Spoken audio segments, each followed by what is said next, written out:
food real quick. Memphis Police Chief C.J. Davis. Chief Davis, thank you for joining us.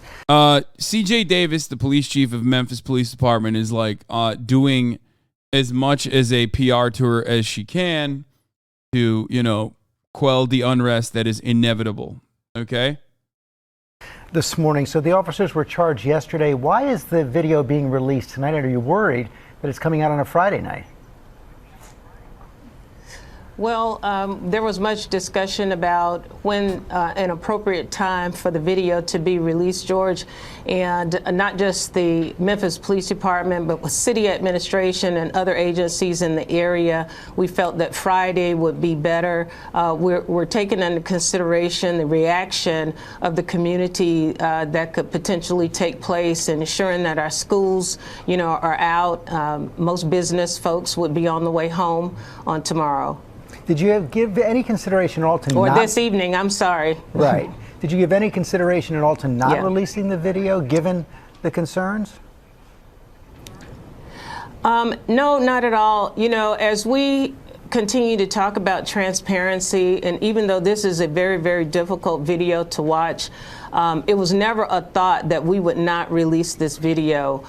We wanted to make sure that it wasn't released too prematurely, because we wanted to ensure that the DA's office, the TBI, and also the FBI had an opportunity to cross some of the hurdles that they had to in their investigation. And we're sort of at a point now that the DA has made his statements in reference to charges of these officers that this is a safe time for us to release the video. You say it's difficult to watch. What was your reaction when you first saw the video?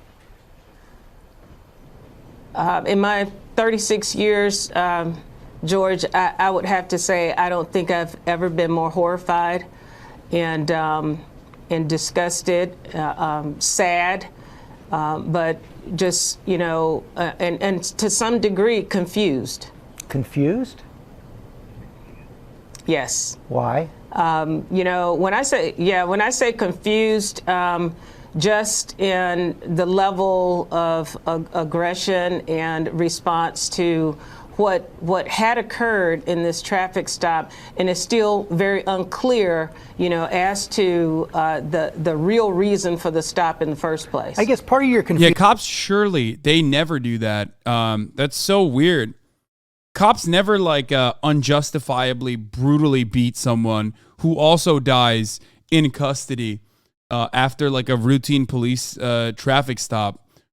I'm trying to remember the specific case, but like if you're a cop for 30 years, you've already fucking seen it. Oh, yep, Sandra Bland. That's it. There you go. Cops never do that, dude. That's so weird. Cops never escalate. Cops never, ever escalate to violence unnecessarily, you know? So it's just such a confusing process. Huh.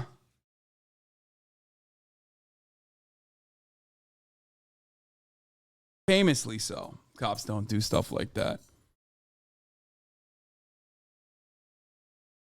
No, the video hasn't come out yet. They're releasing it in like an hour or so, if I'm not mistaken.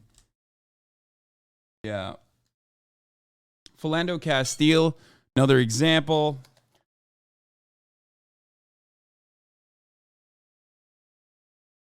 You know, classic. Confusion must be rooted in the fact that your department did enact new policies in the wake of George Floyd's murders. What went wrong here? Well, I think that there were several gaps that took place, and I'm just going to be honest.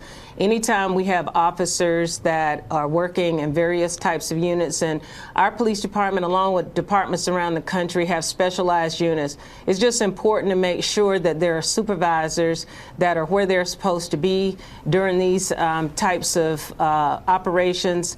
And, you know, individuals that are the right people that are in place that will act appropriately when these types of incidents occur. I believe there was a sense of groupthink in the mentality of what was happening. And it's just very unfortunate that nobody stepped forward to say enough. You think it's possible that the initial stopping of the car was improper? As far as I know today, I do believe that the stop itself was very questionable. We have been unable to verify the reckless driving allegation. There have been many searches of video footage, along the corridors of the street. Well, I'm not lying when I say this.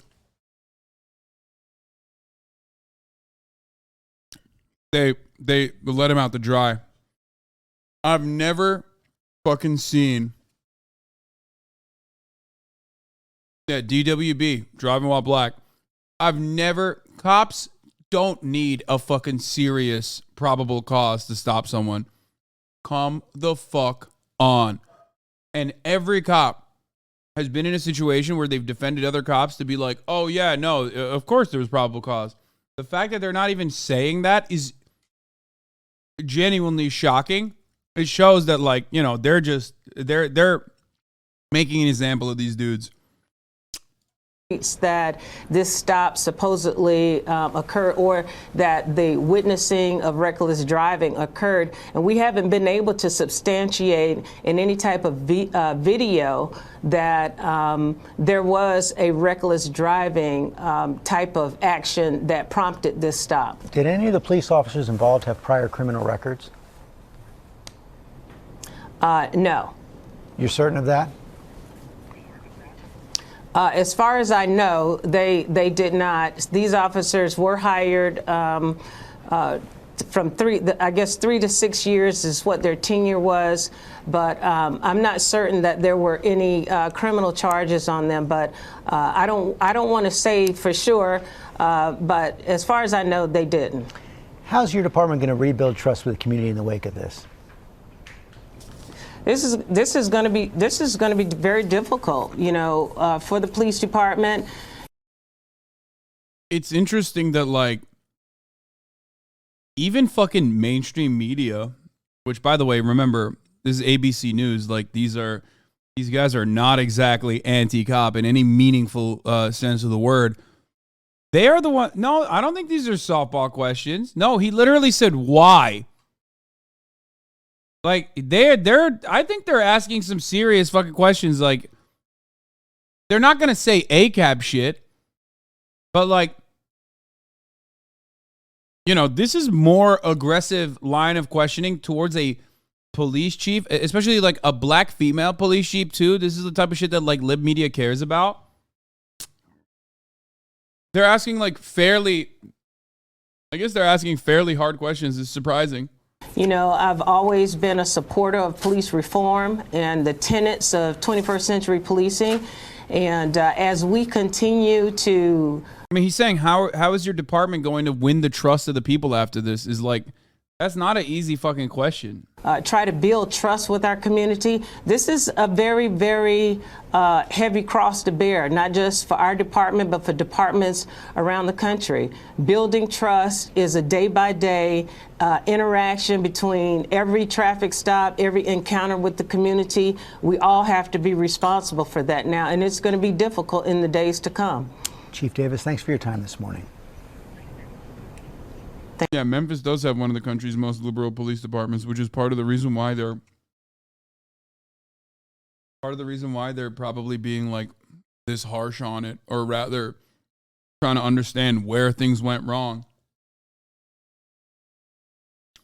But you can't have a liberal police department. That's the point. Guys, when people say they have one of the most liberal police departments, they mean, like, a civilian oversight board. They mean, like, 52% black police officer.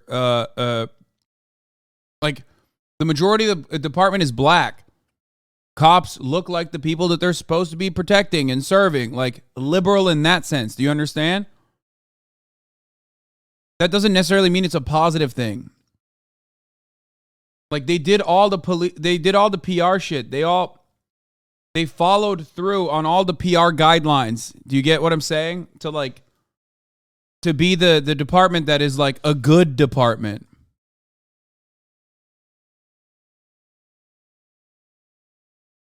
Thank you.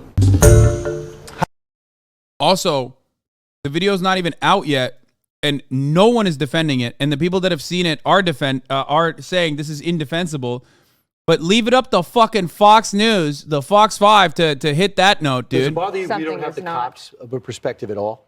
I mean, it looks overwhelming. I get it. But don't we need both sides? Well, These were evidently elite cops. These weren't just fresh out of the academy. No, but they had a reputation for being extremely aggressive. We're going to get their body cam video. We'll know what they said, and then they will also have their day in court when the case is. But they're also street crime. We're dealing with a different breed of cop. This is the cop who goes in the city. This is the cop who grabs the guns, the drugs. I mean, these are rougher cops, not in the sense that they're violating the law, but they are in. That's how you know, bro. That's how you know they're not black. They're cops. Okay. I know that them being black probably plays a role in like, the swift firing and shit. But like, they were not black when they were bludgeoning the shit out of fucking Tyre. They were not. They were cops. Okay. So this is something that you need to fucking get through your goddamn head.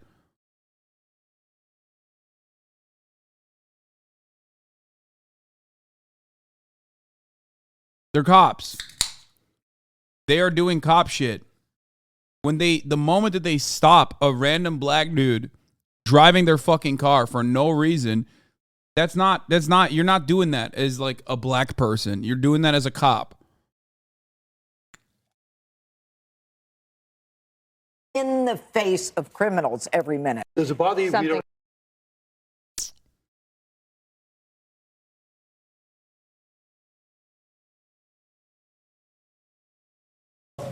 One of the things that must be stated about the kidnapping charge, Sarah, when you all see this video, you're going to see Tyre Nichols is calling out for his mom. He calls out 3 times for his mother. His last words on this earth is mom, mom, mom. I mean, he's screaming for her. And when you think about that kidnapping charge, he said, I just want to go home. I mean, it's a traffic stop, for God's sake. A traffic stop. A simple traffic stop.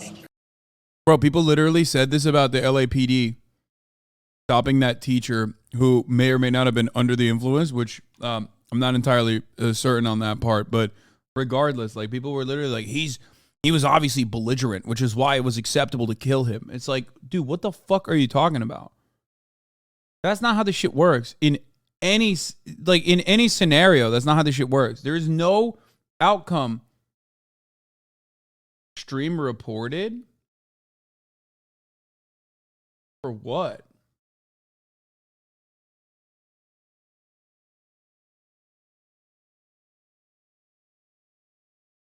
Brother, y'all been fucking reporting this stream since I started talking about the cracker word earlier today, okay?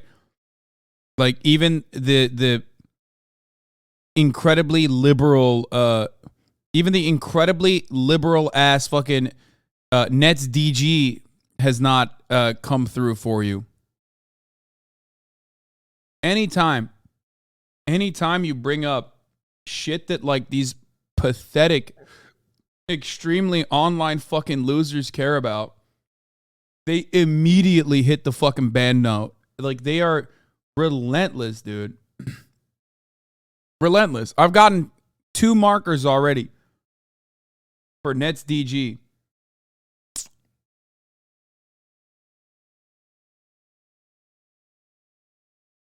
It's crazy. He's kidnapped for a simple traffic stop. Think about that. I mean, yeah, this is such an important case. Such an important case. And I continue to think about people like Terrence Crutcher and people who, for simple things, having car trouble. And they end up dead when they encounter the police.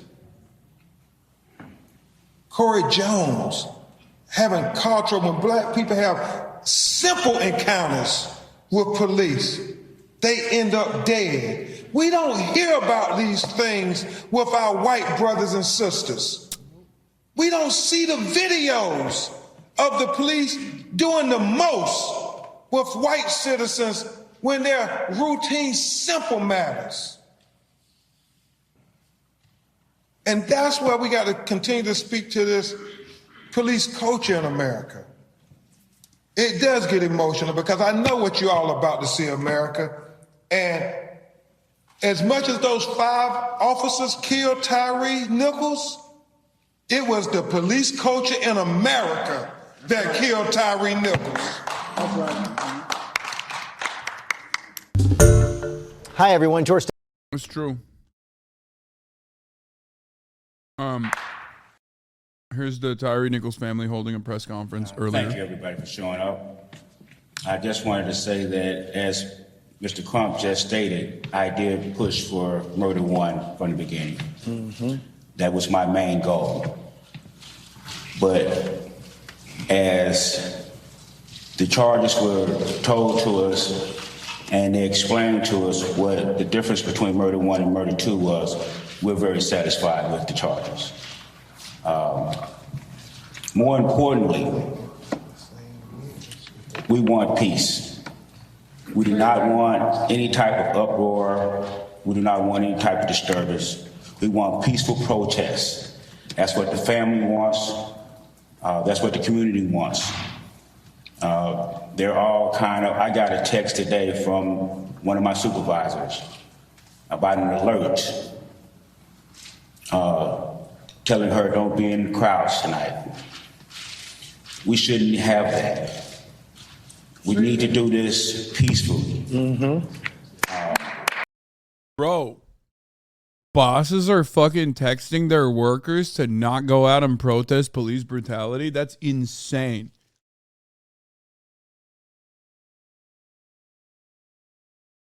Also, if this is an instance of like swift justice being enacted in so many instances where it never came, it's hard not to recognize that like the immediate fear from the city and business owners and capital owners in general, businesses closing early on this day, like, don't you feel like that's part of the reason? Because they know that the inevitable is going to happen, and that fear is the reason why the institutions are behaving the way that they're behaving now.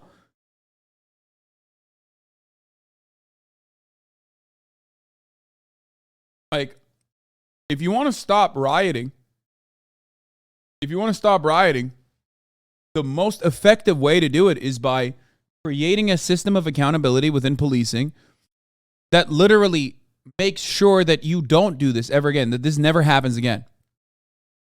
That's it. People always fucking act like, oh, it's the rioters at fault. Is this at fault? Is that at fault? Oh, look, they're looting, whatever the fuck. Oh, man, like things are on fire. It's like, yeah, nobody wants that. But you know what else they don't want? You know what else people want less than that? Getting murdered by cops. So I think ultimately the best way to stop potential future rioting is by ensuring that there is a system of accountability where you work your way through the entirety of the police force and realign your structures to legitimately defend and serve the interests, protect and serve the interests of the people rather than capital.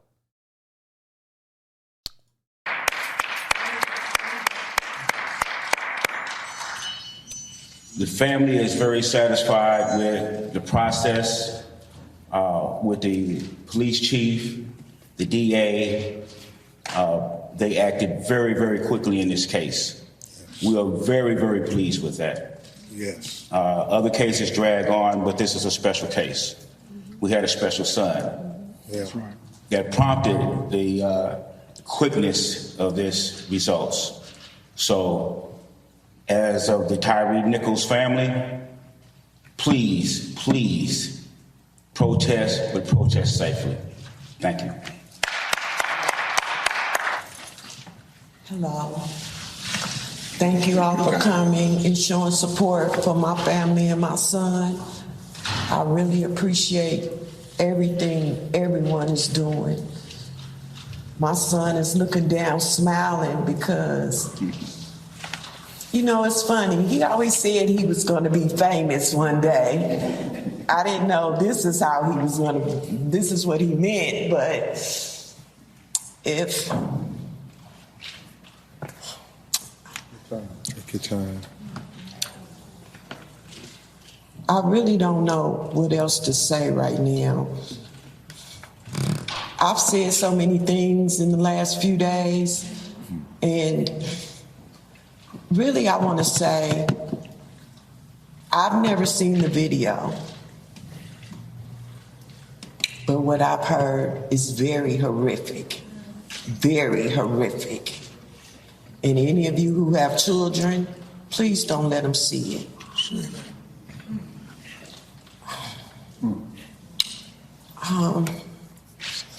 That's fine. You can just ask for prayer, that'll be good. I just want to ask for prayer for my family, for this whole community. And I want to say to the 5 police officers that murdered my son, you also disgraced your own families. But you know what? I'm going to pray for you and your families. Because at the end of the day, this shouldn't have happened. No, that's right. This just shouldn't have happened. And we want justice for my son. Justice for my son. Justice for Tyre. Justice for Tyre. Justice for Tyre. Justice for Tyre. Justice for Tyre. Justice for Tyre. I just want to thank everybody again for coming. I don't have it. I have a lot of words that I want to say, but they're just not coming out right. No, you're fine. And I still haven't had time to grieve yet. I'm still dealing with the death of my son. This was not supposed to happen. My son was supposed to be with me today. I'ma always know that I'll always be with him because I told everyone he has a tattoo of my name on his arm. My son loved me to death and I loved him to death. Yes. And so this is very difficult for me. I'm sorry if I'm not articulating myself a little bit better. No, you're doing fine.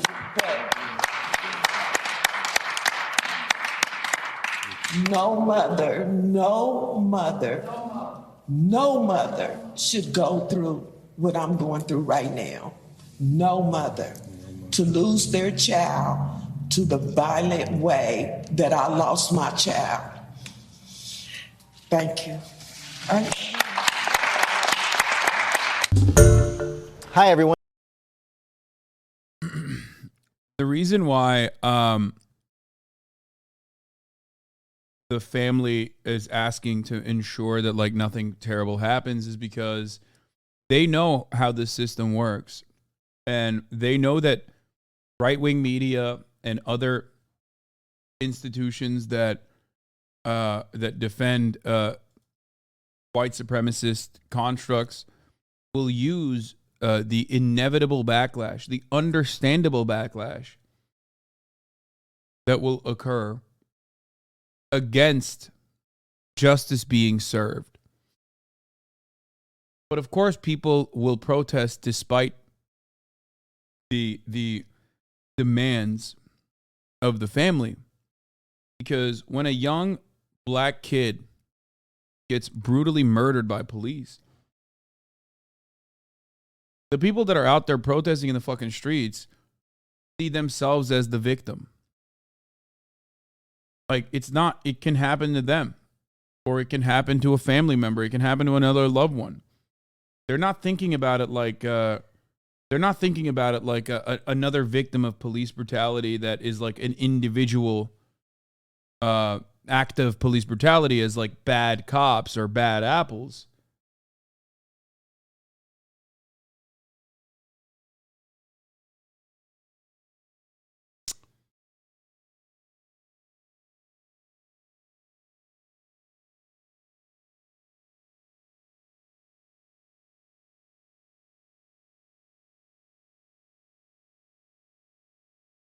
That's the reason why people will behave in the way that they're probably going to behave. We watched this yesterday. I believe there was yes, I will not be watching it on stream, obviously. And I know that everyone is going to, I know that you know, people are probably going to, oh, here. In July 2018, outside of Sacramento, California, DMV office, I met Tyre Nichols. He had been waiting 6+ hours in the miserable 98-degree heat. His story and those of others that day was the first of what would become 40-ish articles from me holding the California DMV accountable for their actions. Nichols unknowingly contributed to the setting in motion a series of stories that could better the life of many Californians. This is what I was looking for. I've been here since 10 o'clock, well, 9:45, and the experience has been a very long wait. It's been very agonizing and very agitating waiting here and having everyone go in front of you, appointments, and you're here stuck. So that was my experience. It was a really bad one, actually. I haven't been here in 5 years, and this is probably the worst time ever. Yeah. He's a chill dude. He's a chill ass California skater dude, you know?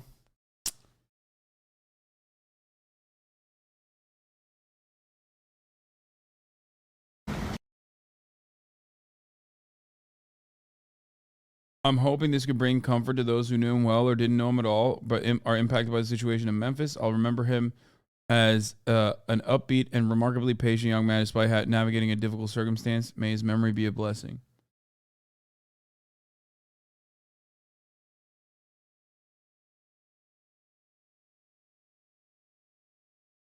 Yeah, Cinemarxism is absolutely correct. Despite being an anarchist, this is 100% correct, this take. This is something we could fund if we didn't give like 50% of our city budgets to murder people like him. Yeah.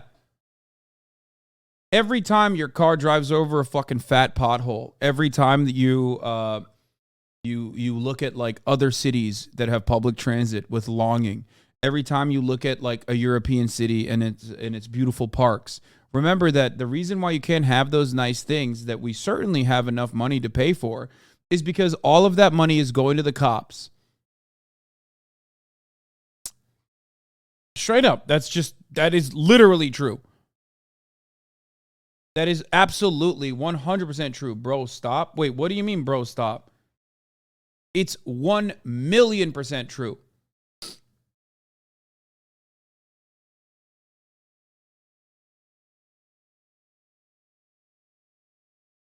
And in many circumstances,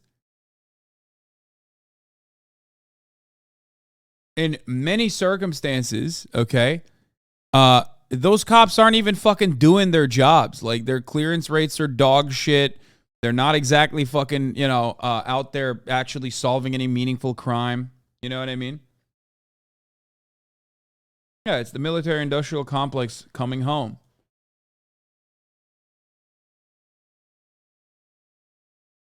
Please stop the cringe. It's worse. It's way worse than you make it out to be. Wait, what?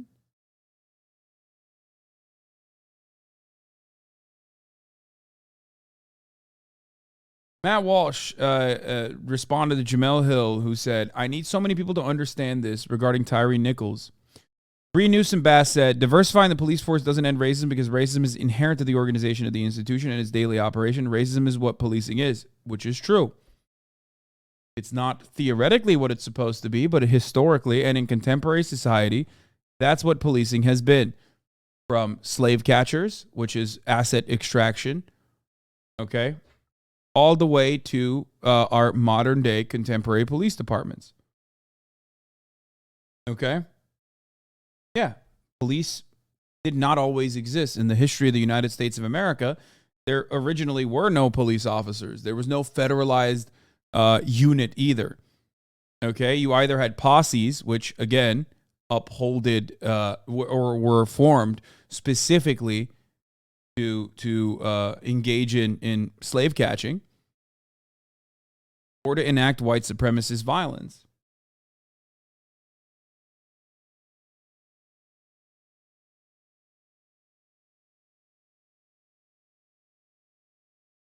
Jamel Hill says, I need so many people to understand this regarding Tyre Nichols. Several of the police officers who murdered Freddie Gray were black. The entire system of policing is based on white supremacist violence. We see people under the boot of oppression carry its water all the time. And Matt Walsh, of course, with a brilliant take. The systemic racism superstition is unfalsifiable. Perhaps the reason why you find it to be unfalsifiable is because it's accurate. And there's really nothing you can say about it. So you just say it's too good of an argument, so it must not be true. If white people kill someone, it's white supremacist violence. If black people kill someone, it's white supremacist violence. Literally everything confirms Jamel's theory and nothing can ever disconfirm it. That's the scam. Now, realize that Mr. Black on Black Violence is not saying that this time. Notice how he's saying like, oh, well, it's black. If black people kill someone, why didn't he say black on black violence in this circumstance? Perhaps the reason why he didn't hit the regular black on black violence note that he normally would hit is because they're fucking cops. And he understands that when someone is a cop, it does not matter if they are black or white.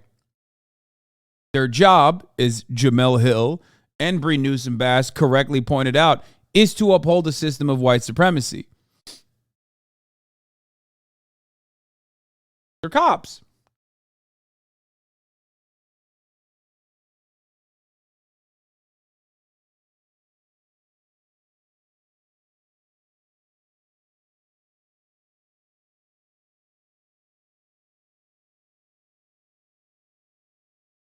Yes, Zero Knots, you are correct. I have actually talked about this, but it's been a long time, so you probably might not have ever heard me talk about this. You're missing a giant chunk about the origins of policing, dude. While policing in the South largely originated by slave patrols in the North, it was specifically created in Boston and expanded outwards by business owners lobbying to shift the burden of protecting capital onto the general population through tons of propaganda that most people still believe today. Yes, in areas like Boston, okay, in harbor towns specifically, police as an institution was created to protect trade, okay? That's precisely what they would do, which is still capital. Capital in the North was trade, okay? Assets. Capital in the South was slavery. Assets. That's it. That's their job. Their job was always to defend the wealthy and their assets. And they still do that. That's what the job of the police is.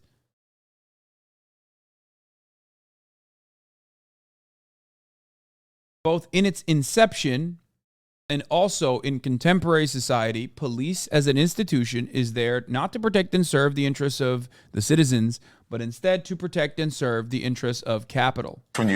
Here is Don Lemon, by the way. He's on the ground. That's how you know this shit is serious. They fucking sent Don Lemon out there. That's when Sunday morning is when you first saw the video? That's absolutely right. And then when you saw it, what was your reaction? I was outraged. It was incomprehensible to me. It was unconscionable. And I felt that I needed to do something and do something quickly. I don't think I've witnessed anything of that nature in my entire career. Really? Really. That bad? It was that bad. What are we going to see then? You're going to see acts that defy humanity. You're going to see a disregard for life, duty of care that we're all sworn to, and a level of physical interaction that is above and beyond what is required in law enforcement. And I'm sure that, as I said before, that individuals watching will feel what the family felt. And if you don't, here's my prediction. I predict that we're going to see some horrific footage. Obviously, that's obvious. They've been saying that it's going to be horrific. I think that I think people are going to be understandably very frustrated, very angry. Things are going to burn down. And then both liberal media and conservative media are going to turn around and say, well, the cops did everything they were supposed to. They immediately acted out on the accountability. And yet these animals did not know how to react and still burn down buildings. And you will see additional funds being justified to police as they have, no matter what happens, whether you criticize the police, whether you say you want to suck and fuck them, they will still get the resources, all of the resources that are supposed to go to everything else. And I feel as though when all is said and done, they're still going to get more funds and nothing will change. It's additionally insane to me, again, that you have a police officer, a police chief, who's like, I'm 30 years in the force, like I've never seen this happen. I haven't looked into Memphis specific data, but I know enough about cops from covering police and police brutality specifically, whether it be white victims of police violence or black victims of police violence. And in the past 10 years of just covering that, I've seen an endless amount of routine traffic stops that should not have ever happened, turning into genuine, life-threatening escalations of violence and sometimes death. So this idea that like a 30-year fucking police chief, like a tenured cop like this is like, oh, I've never seen violence like this. It's full of shit. They are trying to distance themselves from this individual act of violence. And in all those 10 years, I've never seen cops immediately before the fucking footage is released fire someone and then charge them, let alone all five. And people will turn around and say, oh, Derek Chauvin, lol. Derek Chauvin assassinated George Floyd in broad daylight in front of 40 different witnesses. The footage was already out before Derek Chauvin went into his fucking cruiser and went back home to eat donuts. Okay? In this circumstance, there were no other eyewitnesses, only body camera footage. So it's yet another situation where cops could very easily just hide the evidence. Okay? But obviously they can't. They have to show the family body camera footage. Right?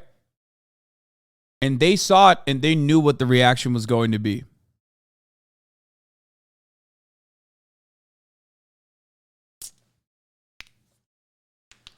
I think it's going to be horrific. I think it's going to be brutal because that's what every fucking police interaction looks like, especially when there is a death on the other end.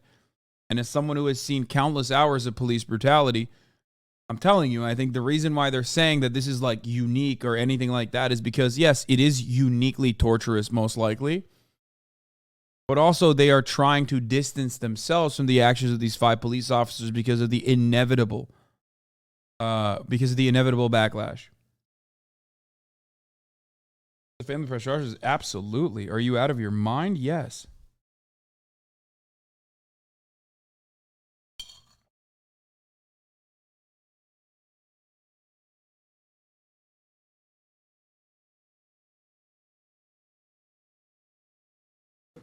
Then you're not a human being, and we all are human beings.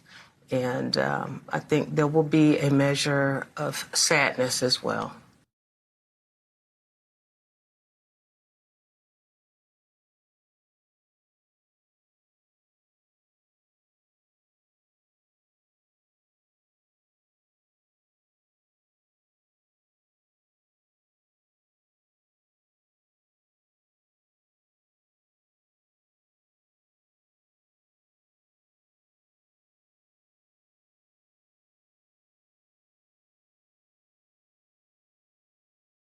Here's a short list of misconduct from the Memphis Police Department. December 2013, Officer Matthew Ashmore arrested after child pornography was found on his telephone. It's some temper. And remember, misconduct that you hear about is above and beyond. Misconduct that you hear about now is not necessarily misconduct that raises the bar in 2013 to actually get someone fired. So remember that. What you are seeing now, and even now it doesn't fucking meet that bar in a lot of instances, okay? Just the tip of the iceberg, okay? Something to remind yourself.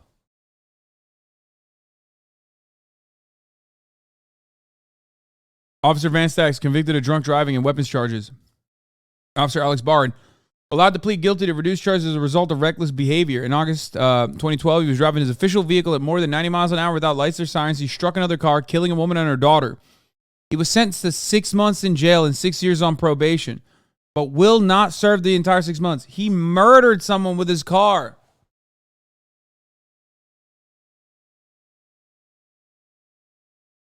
A woman and her daughter. 2 people.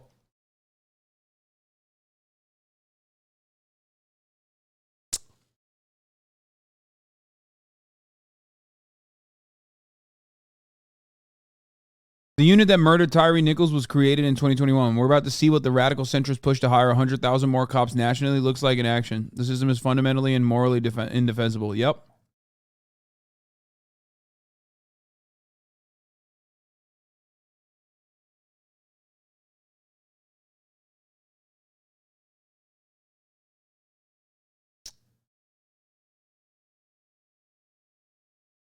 Convicted of drunk driving and weapons charges. Was fired when he was charged with soliciting sex from an underage prostitute. Was charged with forcing men to have sex with them in exchange for not arresting them on outstanding warrants. Hundreds of policemen called in sick to apparently protest the city's reducing pay by 4.6% while giving millions to private entities. On July 5th, 181 called in sick. The following Monday, 550 did not come to work. It's called the Blue Flu. 2014 press reports indicated that the department had 11,000 untested rape kits on hand. Remember, though, like, you know, the media fucking loves women, right? The system defends women, right? Remember, feminism rules the nation, right? 2018, MPD was sued by the ACLU of Tennessee for violating a 1978 decree by surveilling on citizens for political purposes. White MPT Sergeant Timothy Reynolds admitted in the trial that he pretended to be a black man named Bob Smith on Facebook to spy on activists participating in the Black Lives Matter movement. Oh, my God. I wonder how many of these fucking idiots we ban. Like, literally all the goddamn time in this fucking dumbass chat. It's not even, come on, it's not a joke, chat. There are probably people in here right now.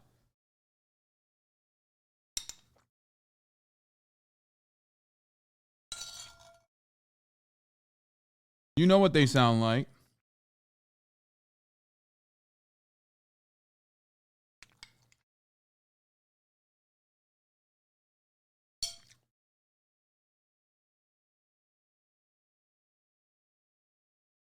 Anyway, one of them being journalist and founder MLK50 Wendy C. Thomas. Judge John Phillips McCullough ruled that MPD was guilty of violating the decree.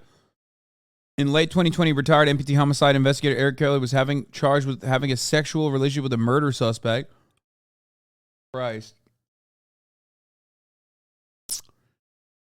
And, you know, that's what you see above. That's the tip of the iceberg. That's what actually counts as police misconduct. And until recently, murdering someone on the job as cops was not really considered police misconduct. So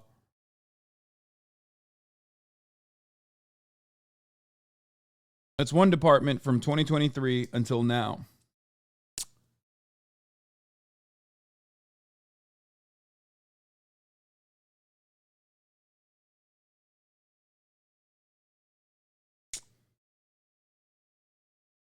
Biden was just asked about Tyre.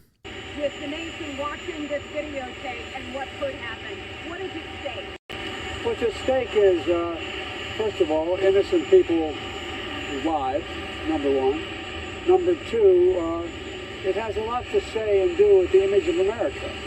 It has a lot to do with whether or not we are the country we say we are, that we're a country of law and order and means by which we can peacefully protest and Let the courts make their judgment. Thank you very much. I mean, you can tell what he cares about the most. His statement yesterday was exactly the same shit, dude. They literally care about the fucking potential. They care about the potential unrest more than anything else. Every time some shit like this happens, there is so much attention on specifically the fucking the civil unrest that might happen as a consequence in the aftermath. Don't do it. Don't protest. Or protest, but not like that. Breaking. Video posted on Instagram by CHS Los Angeles, a local unhoused advocacy mutual aid group, seems to show LAPD already staging in downtown Los Angeles in preparation for protests tonight. The video of the Memphis police killing of Tyre Nichols releases soon. Yeah. I mean, this is like, do you think this is normal? Do you think this is how things should be? Seriously. Do you think this is how things should be? Where, like, you know, they just got to take it. We just got to take it on the chin, you know? Some people are going to die, inevitably. It has to happen. Cops have to get that kill. So, and then in the inevitable aftermath of that, people are going to fucking get mad once again. And, you know, you're going to have to deal with civil unrest. And we're paying for everything. We're paying for it top to bottom.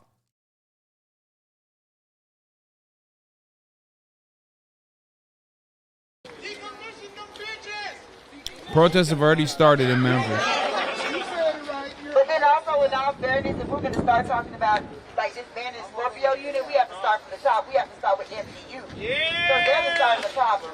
So MGU is a multi-agency gang unit here in Memphis. They are comprised of a multitude of agencies here in Memphis, which is a subset. So a Scorpion unit is a subset of them. So we have to start at the top, and that's the top.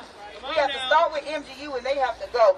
I'm going to say this, and what I've said to a lot of people that I've talked to over the past few days is that there is no way on God's green earth that an unmarked car is going to pull up on me with people in plain clothes and then eventually pull out a badge, and I'm not going to respond or react in a way that anybody else will respond and react to, because that's the reality of these situations.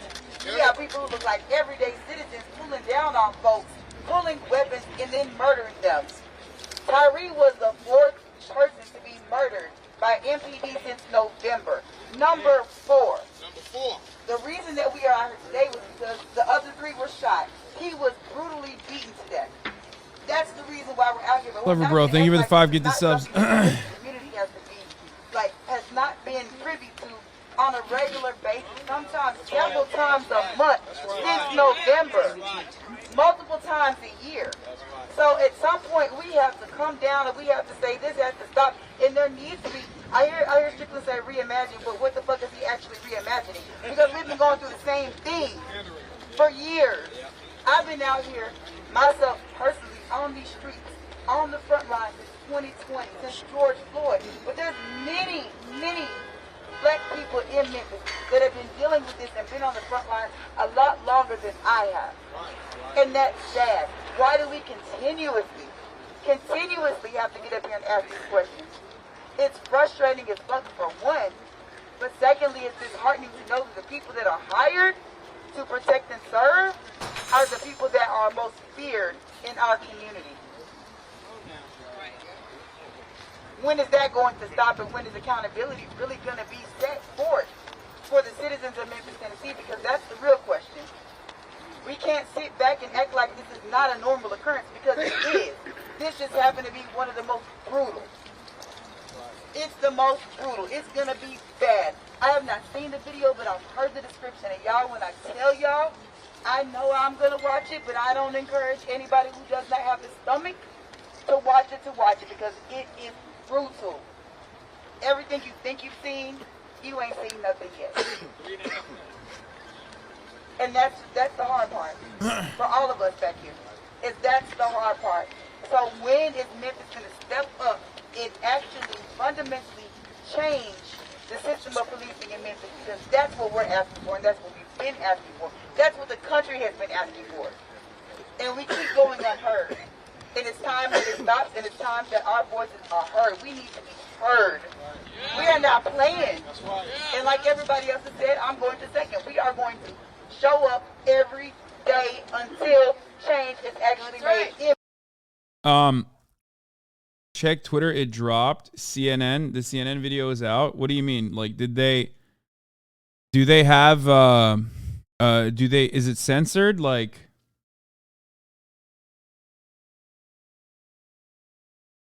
CNN is talking about it live.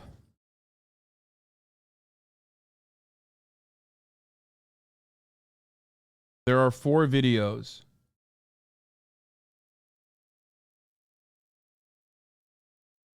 What?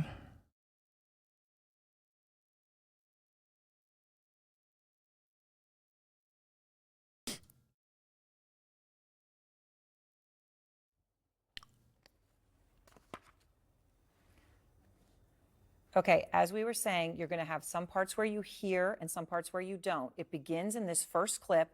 It is silent. This is the police officer's body cam who is approaching the traffic stop, which is already in progress. So in a little bit here, the audio will start and you will see him pull up to the actual traffic stop. That's in about 15 or 20 seconds. But I just want everyone to understand your TV's working fine. You're not hearing it because there isn't audio. That audio is going to begin here in just a few seconds, and we're going to just sit all back together and watch this as this officer pulls up. Check mod chat. Do not watch it on stream. I'm looking at it. What? I'm not going to show it on stream. I'm of course going to watch it. If it's safe for CNN, doesn't mean it's safe for us, chat. Okay?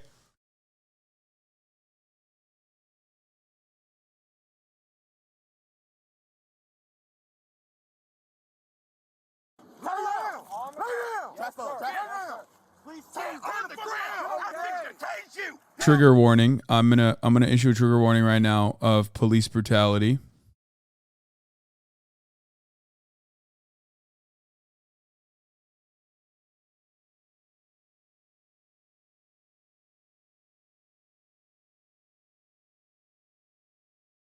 Hold on.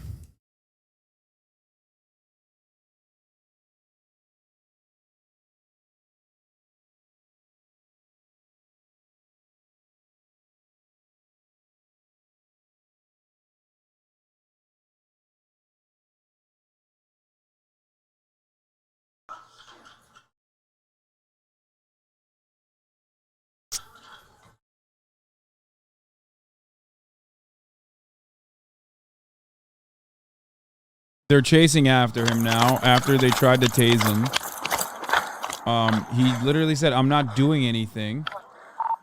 2938, where it rains, and Ross. Taser was deployed. Suspect is running down Ross.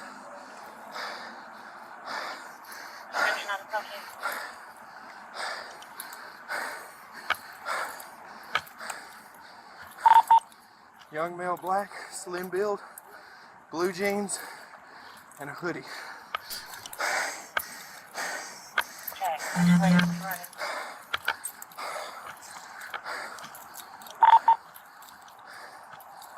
Southbound on Ross. Yes, it's on Vimeo/City of Memphis. They like released everything. Yes, Vimeo.com/City of Memphis. They released 4 different videos. If you want to watch it yourself, you can also do that. Okay.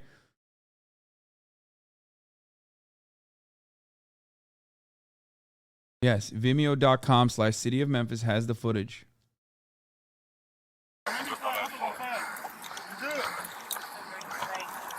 All right, your car's right in front of you. They pulled up Hang on. in unmarked cars with fucking. Where's your water?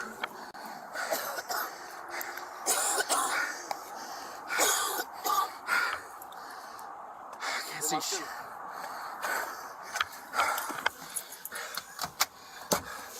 Okay, I got you. Wait, is this cop white? Get my water. Here, right here. What's happening here? Wait, what the fuck? Negative 2938. Where are my damn glasses at? Wait a minute, what the fuck? Wait, what? Huh? It's gloves? No, that's a hand. Wait, what? Left eye. Your left eye? Yeah.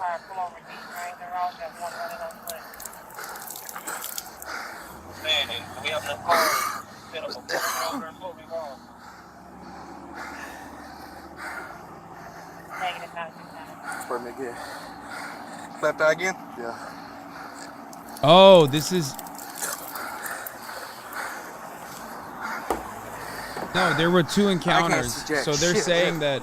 My glasses when he was fighting me.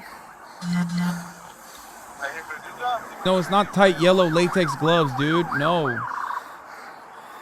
Negative, we just saw him running down Ross. Spread me again, right eye. These aren't the guys. Yeah. Why are you so desperate to fucking act like those are tight yellow latex gloves? Bro, this is the first stopping. They stop him.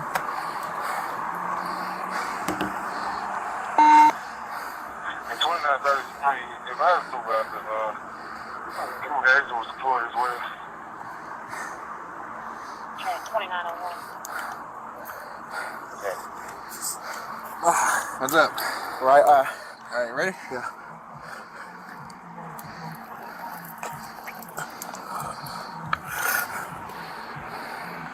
Right eye. Right eye.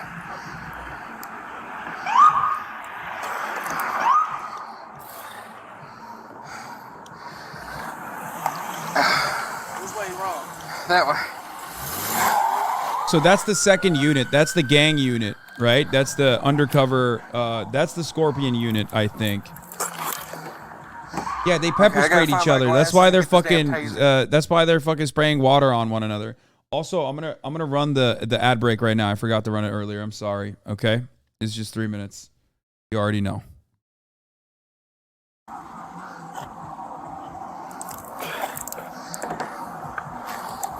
I'm not going to give you a fucking segue, chat. What are you, stupid, in the middle of this? Are you insane?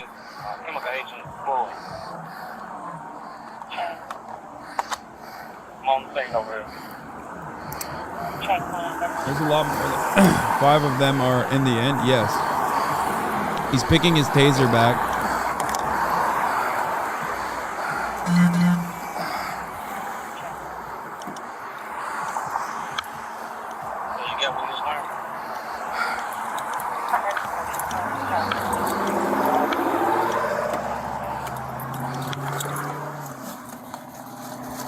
Remember when Chats was saying that this is actually tight white latex gloves?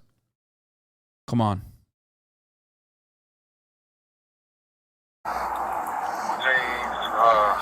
Like a camouflage jacket, like orange, green, and red. And This is where the videos are, okay?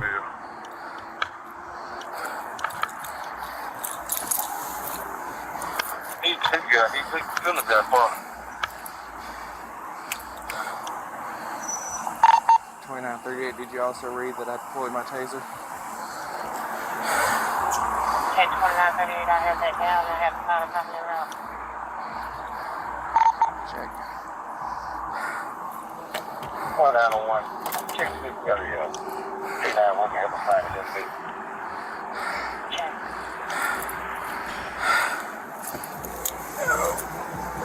Run that tag. That way. Thin male black, blue jeans, and a plaid jacket.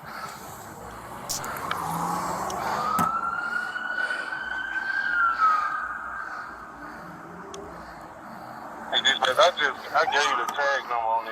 Can you get the information on it?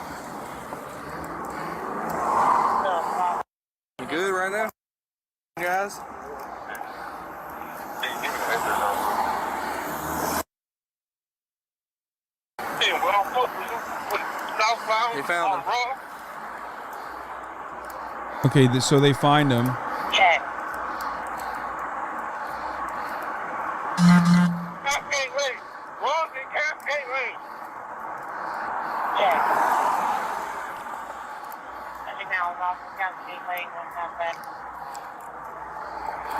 I'm watching video 2 right now. I'm watching the second video right now. I can tell. I know. There are, at least on the second video, on the corner of Castlegate Lane. They have him on the ground. 3 cops. One of them is just like kicking him in the face, stomping on him. A third white cop comes up from behind. Doesn't really do much right now thus far. Only 2 minutes in. Oh no, he comes in and he's also, wait, what? He has his baton out. Oh no, he's a black cop. He's not a white cop. He has his four cops and he's just like whipping him with a baton. I hope they stomp his ass. I thought he was white because of the, wait, is he white? I can't tell with the way the light is shining. I hope they stomp his ass. Smith is calling for other cars because him and Martin are chasing. Because I hope they stomp his ass. Okay, the 4th cop leaves. Comes back. Okay, right now on screen there's 1, 2, 3, 4, 5, 6 cops. No, 1, 2, 3, 4, 5, 6, 7 cops. There's fucking 7 cops on top of him.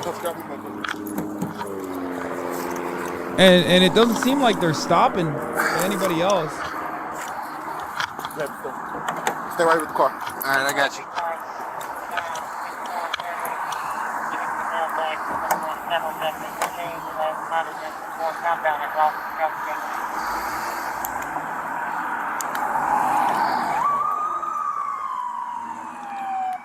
All right, we are watching this traffic stop unfold right now. We're going to play the second video clip in just a second. What you just saw there in the very first of several was in the initial part of the traffic stop right after it had started. And then Tyre Nichols runs away. One of the officers attempts to hit him by taser and fails. You then hear the chase play out on the radio. So now let's get to the second part of the video released by the city of Memphis. This one I saw this. This one is very graphic. It's from a pole camera. Street pole. All right, I'm sorry. Let me be clear. This is all coming in. We're doing this together. This is actually going to be from another body cam. So let me just play this for you again. This is another body cam from one of the officers on the scene. You can see it. He's handcuffed and they still are like beating him mercilessly as he's handcuffed on the fucking ground. I don't understand the video we're watching now. Did they show the first incident and we missed it? Yeah, in the beginning of the first body cam footage, you see a routine traffic stop. Audio will start in just a little bit, but we do know here generally what's about to happen. Again, police body cam. Everybody calm the fuck down, okay? I watched it already. We do believe that what you will see here when the audio begins is where the actual beating of Tyre Nichols took place. So you should be aware that that's what you're about to see if you want to see this. Wait, is this cam 3 or is this cam 2? We have not seen it. And the audio is going to start in just a few seconds. So this is an officer driving up to the scene. As you know, Tyre Nichols. Yeah, this is the third one, I think. A police officer tried to hit him with the taser. Because cam 2 is on the pole. I have not seen this one. Chase ensued. This is the most disturbing one we are told that we are going to see of all this footage. Oh, this is like personal, hands-on. Oh, Jesus. Okay, I looked at southbound on Ross.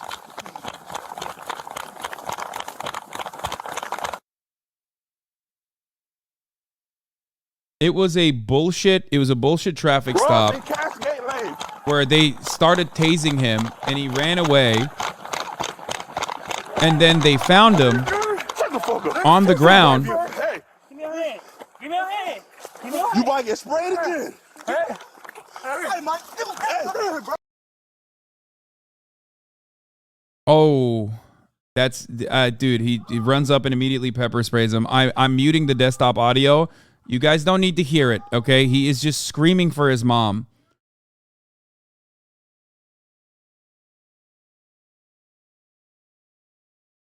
Yes, he died, for the chatter who's asking.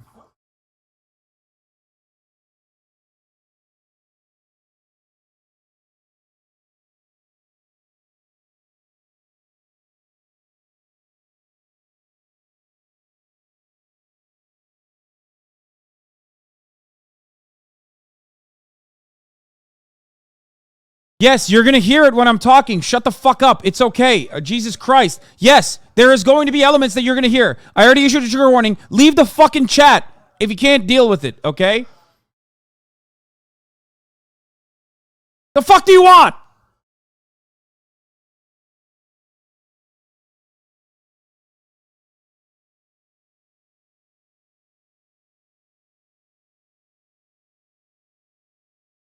I would not get banned for this, and I wouldn't even get banned for showing the footage. I'm just doing it out of courtesy and respect that it's not. I don't want to show you fucking more gore porn. Okay.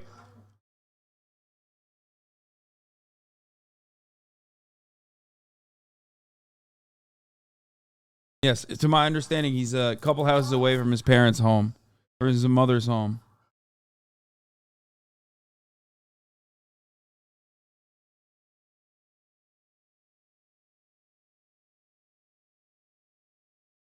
Yeah. Oh, okay. Yeah. No, this is the guy. I watched it on the poll camera. He comes in and he says, "I'm going to baton the fuck out of you." He's already on the ground, and he's just smacking him in the head with a baton. Okay.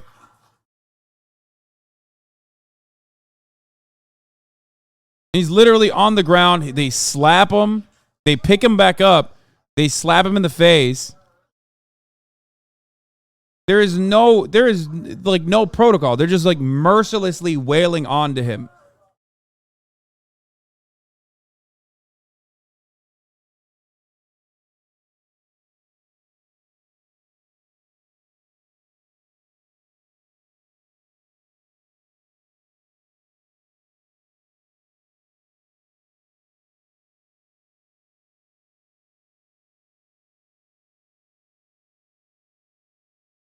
Yeah, they crack him. It's not even a slap. They just whack him in the fucking face.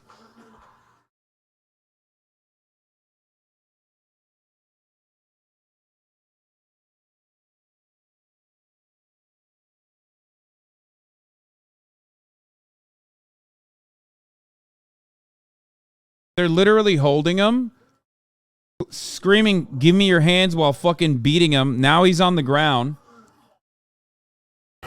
More cops are involved, by the way. Here, I'll show you for a brief moment. There are multiple cops on scene. There are not just 5 fucking cops in the way that they presented this originally. Yes, the main 5 cops that they arrested are the ones who were like beating him. He broke his baton on his head.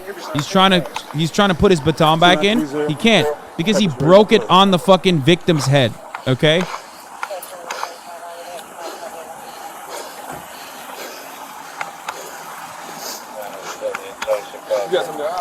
Yeah. At this point, he's already like, he's already fucking. Let me get my car quick. He's already in handcuffs. 2938, engine 55, just take the scene over here with me.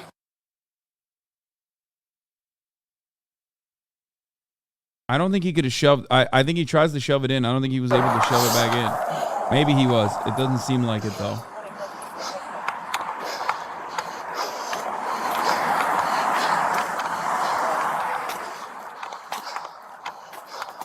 I want to point to something here. There's multiple cops involved in this matter. That was the second and clip of 4 that we are going to get. They did not fucking stop him. They did not stop any of the other cops. And for the record, I'm going to baton the F out of you. The same thing happened with Derek Chauvin. Remember, where no one stopped Derek Chauvin and they were criminally liable too. What you're about to see here is an officer who's going to run to the scene where police are struggling with Nichols. And this is crucial because you're going to see the paramedics respond as well, we are told. Again, what you're about to see is graphic and difficult to watch. It starts silently and then you will hear the audio. But again, this is going to be the crucial part of when the paramedics came. What did they do and didn't do? We do know, of course, that 2 of the firemen who... Yeah, the guy saying you want to stomp the fuck out of him was the white cop, yeah. Because he was mad he got pepper sprayed when he was the one doing pepper spraying. Both of the cops got pepper sprayed in the process. After this, there is still another clip where you're going to see the sky cam footage from above, and you will also see, we understand, the beating of Tyre Nichols in detail from a different angle. So that's going to give us a lot more information. But what this is going to be is more of that actual incident itself and the paramedics arriving. So let's listen again into this. I'm going to mute it as well. Don't worry. Beginning, and let's listen as the audio. Okay. I'm going to mute it, and I'm not going to show you this part again. You might hear it, though, from my microphone that picks it up. So...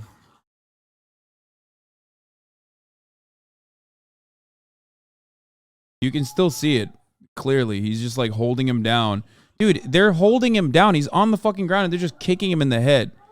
Like, they're literally kicking him in the chest, kicking him in the head. Another cop comes in with a baton, smacks him in the head while he's on the fucking ground. Oh, and then the body cam falls off in the grass while they're beating the shit out of him.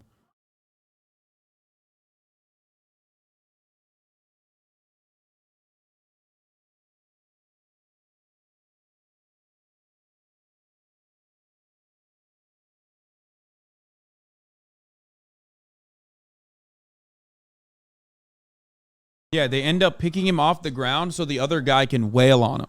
They literally, he's on the ground. He's like limp, and they're beating the shit out of him. And then they pick him up. And then another guy comes up and wails him in the fucking face. Like, whacks him directly.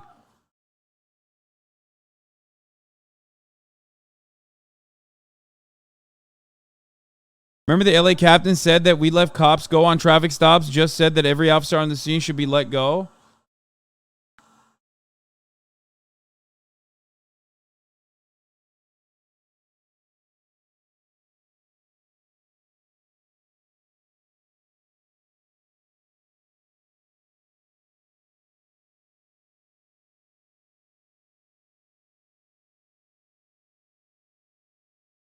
He keeps saying, give me your heads, turn around. Give me your hands, turn around.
Yeah, they blame them getting pepper sprayed or tired on the victim and take their anger out on him. Yeah, absolutely.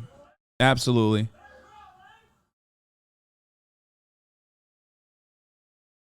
It's muted because the fucking the sounds are awful, dude. That's why it's muted.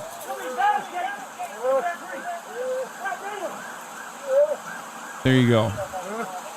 They're just, it's at this stage it's mostly just people fucking it's mostly just the cops yelling because he's like on the ground. You can't see anything because this is from the body camera that fell. Probably did actually fall from how fucking aggressively he was wailing on the dude.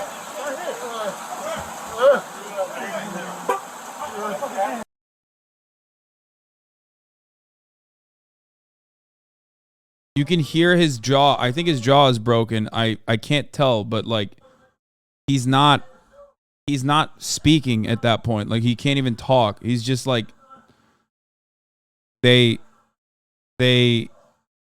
you can only hear the cops and he is like you can kind of hear him like crying, but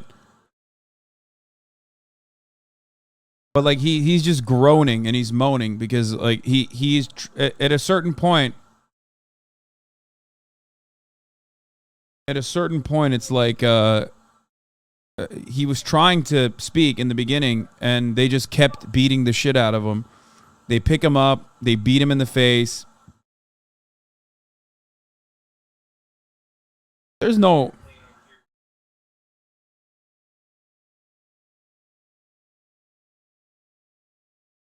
Damn,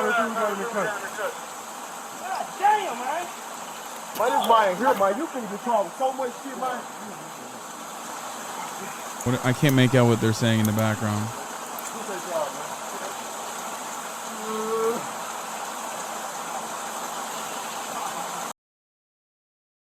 I'm going to pause it. I'm going to mute it. There's like parts where he's...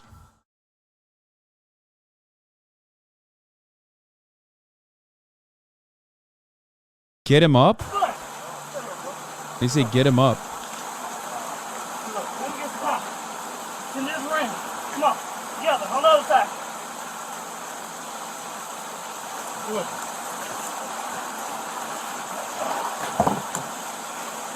God damn! Oh, it picks up his body camera now.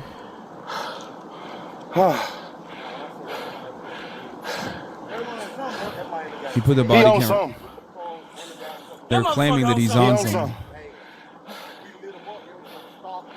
Look, he cutting through traffic. I'm talking about take folks out.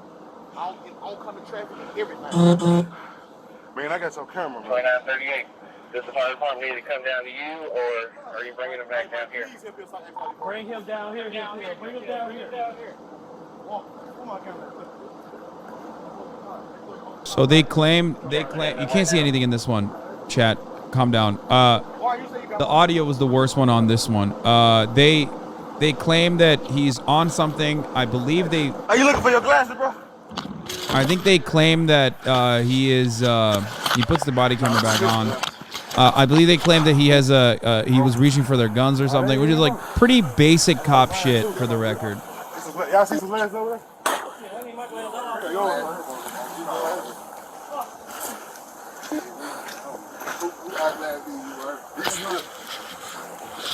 Fuck.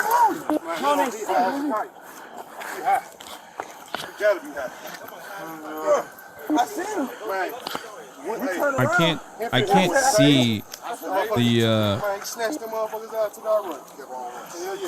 yeah, oh, they prop him up against the cop car. He's just like lifeless. Yeah, I'm straight. And they're just flexing. I'm not going to show you this because you can clearly see him. But he's literally lifeless. They propped his upper body up against the one of the cop cars, and they're just standing around him as he's just fucking swollen, flexing about how hard they beat the shit out of him. He's alive at that point. And by the way, I can't count, but it seems like there's a lot more than 5 cops there. My leg, bro. My knee.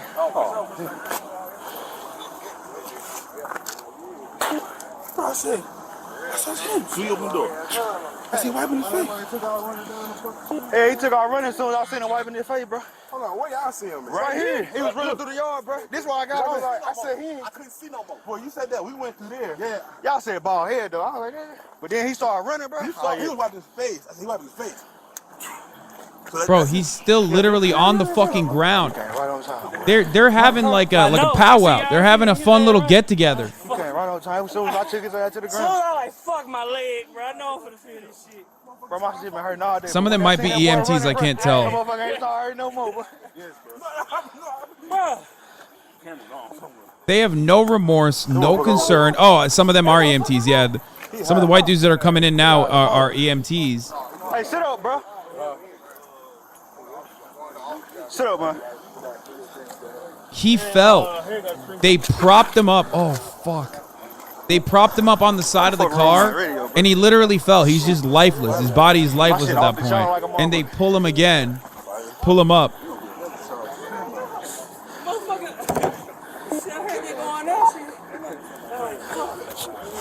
I see Bean Tyson right here. I ain't want my light in. Damn, what my light go, bro? He got you. I was high as a kite.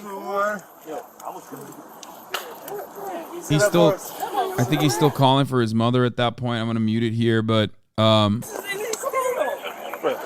they're just like they're literally on top of him, just fucking flexing. You know what they are?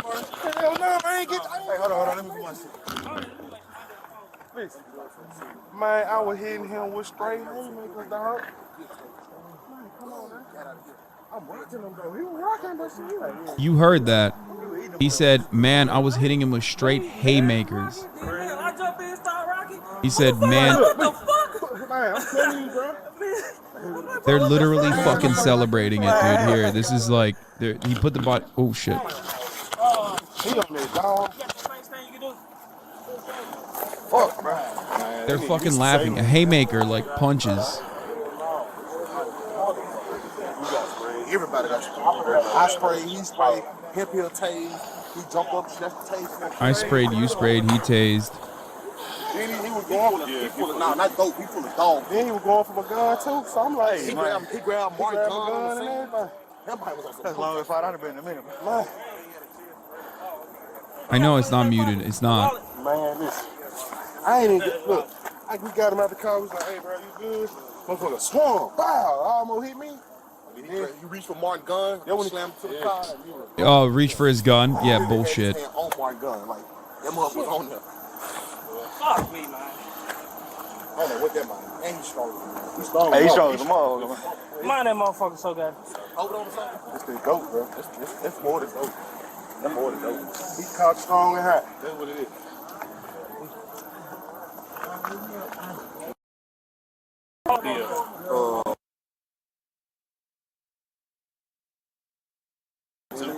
What was he driving?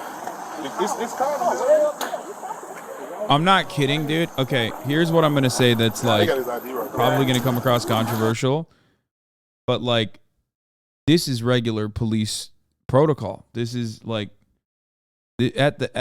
I've watched so much police brutality footage that like this is absolutely like this is just normal police shit, and I mean that. I mean that it's like this is standard shit.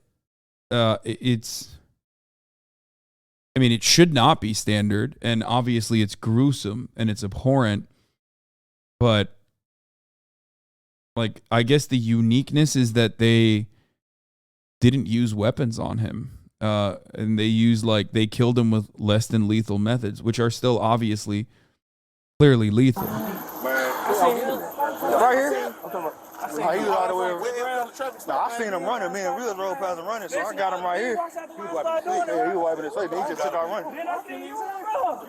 So y'all got stop on traffic stop? Yeah, Hampton stopped on oncoming traffic. So we tried to, I'm talking about he didn't. Yes, all this traffic. I'm talking, so we tried to get him stopped. He didn't stop. We still instead of trying to get him stopped, hit his siren. Stop. That man drove around, swerved like he finna hit my car. So then I'm like, God damn, man, what are we doing? He pulled up to the red light, stop at the red light, put his turn signal on. So we jump out the car. Shit went from there. He got I lost my flashlight. There's a reason why they're so careless in talking on body camera, by the way. That is why I'm saying that this is normal. Because they don't think they're going to get punished for this. They're callous about, they're celebrating their brutal beatdown. Understand that. That's why I was like surprised when the police chief was like, this is uniquely brutal. I'm like, what the fuck do you mean? Like, killing someone on a fucking random traffic stop? That's not unique for the police at all. It's brutal, but that brutality is not unique.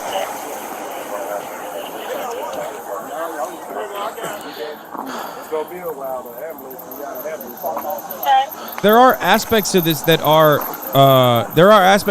are interesting though, or rather unique. Like the EMT's not doing anything and standing around. What the fuck are they doing? Like why? The uniqueness of it is that it was everything was recorded, multiple camera angles, and it was immediately released. It's released like 20 days after the incident.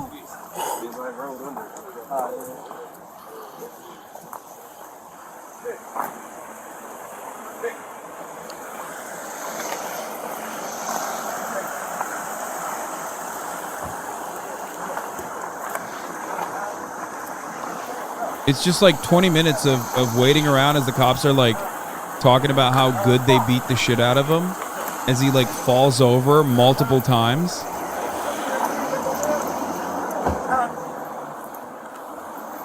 And then they don't do anything about it. It makes no sense. That part makes no sense. He's literally on the ground squirming as the EMTs are around him.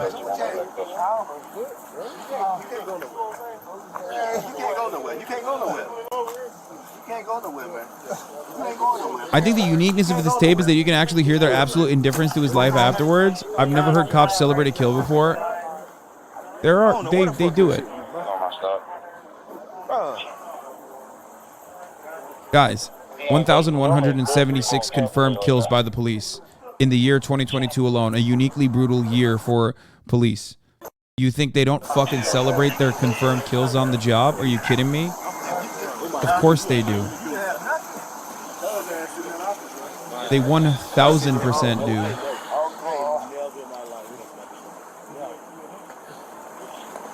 The news said 2 of the EMTs are also getting charged. Oh, we gave some over.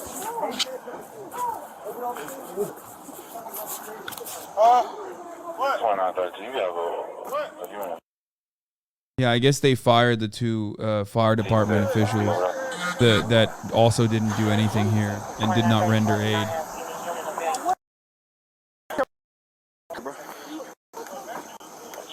Hey, Lou, come here, Lou. Come here. Kilo 3-4. Are we still needed? He heard us. We over here on this. Why he over there? But one in custody exit for a car. 2901, Kilo unit still needed. He was asking for y'all got to change. We was already on this. We was out this. Because when we made the stop, that's when we fight. I couldn't get on the radio at first because he got extra. What's the name? My shit on fire. Huh? My damn lips on fire. I ain't even care. There's a whole lot of trying to tell you. Lady right here. Check, Kilo 94 units.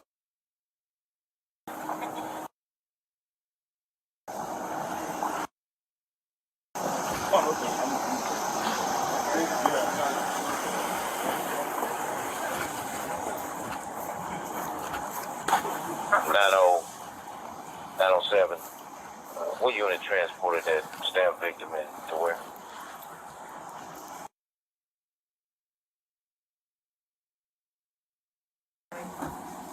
Did he die here or in the hospital? I'm sorry if you already mentioned this. No, he died in the hospital, I think, a couple days later, or I'm not sure.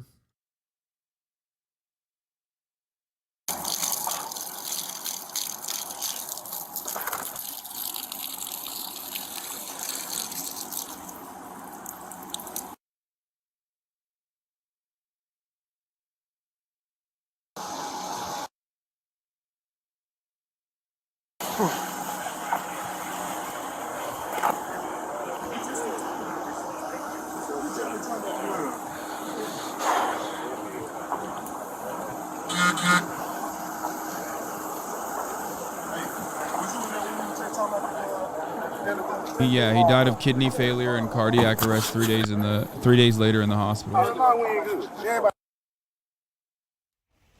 All right, and that portion you're just seeing at the end there when paramedics came, obviously pretty excruciating just to watch everyone standing as Tyre Nichols is lying on the ground. You also heard him there, of course, yelling, "Mom, Mom, Mom," and crying out in that, as well as the officers sort of explaining to each other what they said had happened. Now, we're going to play the final video for you now, released by the city of Memphis. And here's what this is going to be. This is from an elevated camera mounted to a street pole. So on this one, there will be no audio. But what you will see is Nichols being thrown to the ground by police and I've kicked seen in the this head. one. You will This is see the him one I watched. handcuffed and dragged by police to a nearby car. All of this is going to be on this Skycam video, basically from a light pole near where this happened. So you won't hear it. You will see it, though, and it is incredibly graphic. So I warn you about that. I want you to know, of course, as you make a decision on whether to watch it, that is what you will see here. Jesse so Waters. Here it is. And in this moment, as it begins here, John Miller is with me, of course, formerly of the NYPD. Jesse John, Waters what is we have already seen so far, crediting the 5 officers involved in about to Tyre see Nichols' now, death with cleaning up the the streets. excruciatingness They of were just working on a watching them crime standing task force around. and they So made many a of lot of them, arrests more than and the it 5 really who were cleaned up the charged streets. But in to each watch this, instance. this is hard to see. So at some point you see up to 8 police officers on the scene at the That's what he second fucking scene. said.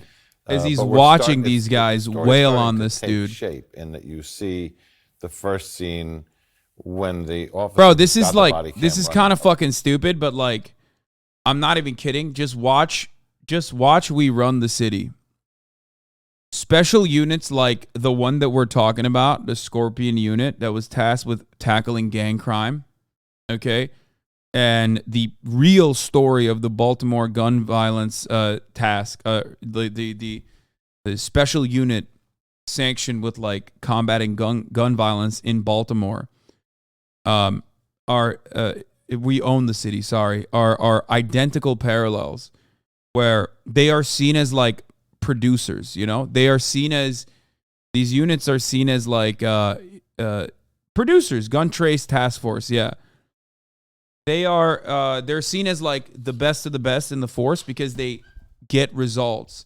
And due to that, they basically have like a carte blanche approach where they can do whatever the fuck they want because they're like, oh, we're doing the hard shit that others don't want to do. Other cops don't want to fucking work. And Fox News is, by the way,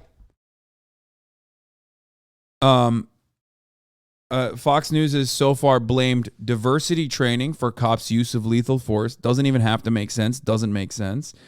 They've also said these guys are working to clean up the streets and they're good providers.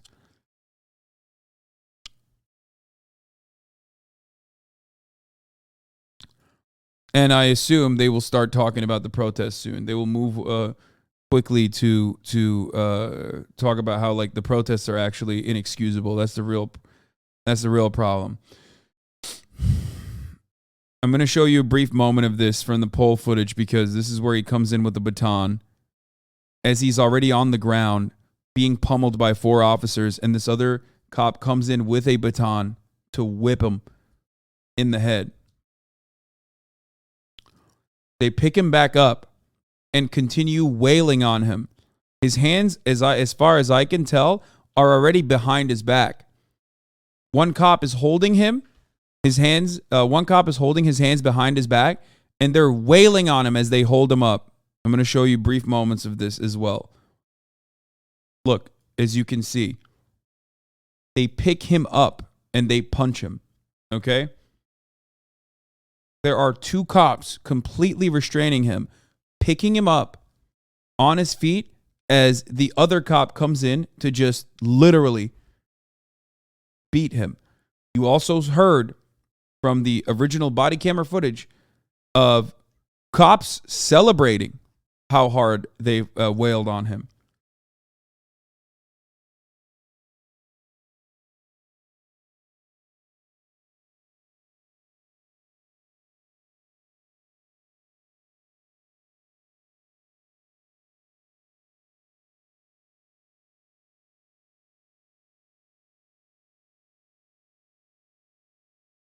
They're going to say he shouldn't have ran away. They're going to say these guys went a little overboard, but they're dealing with like really fucking, I can write it in my head already. While he was running for his life for good reason, justifiable as they killed him, they're going to say he shouldn't have ran away. They're going to say that, in the eyes of these guys who are dealing with like rugged gangs, criminal gangs every day, when they run away, when someone runs away, you just assume the worst and sometimes go a little overboard.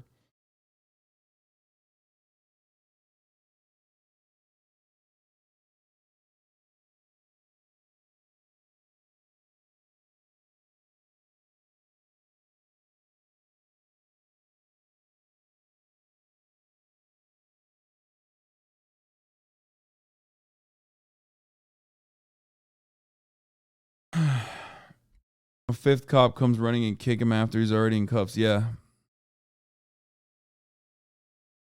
It's a story as old as time. We've heard it this time and time again since I was Trayvon Martin's age, man. Yeah. Trayvon Martin was insane. Like, he literally, like, the media just all out justified the non-state sanctioned, like, neighborhood Gestapo. George Zimmerman operating on his own volition to just like target and execute a black teenager for the crime of wearing a fucking hoodie. Yeah, they at this point from the poll camera, they pull him over to the car and they just like prop him up on the side of the car and he can't even stand.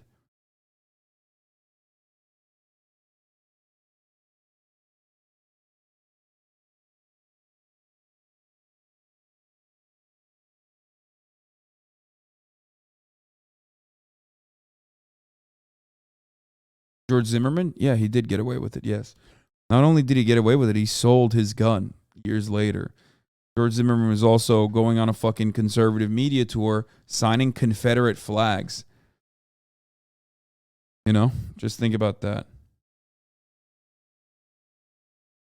Why was he doing that when it was a justifiable? Why did he become a celebrity? Oh, that's right, because he killed a black teenager and got away with it. You need to know anything. If you need to know anything about the way this country works and the genuine disdain for people, the genuine disdain that like the average American has against, black people, black men specifically, there you go. He was signing Skittles, which is famous because Trayvon Martin had famously bought a pack of Skittles from the convenience store nearby.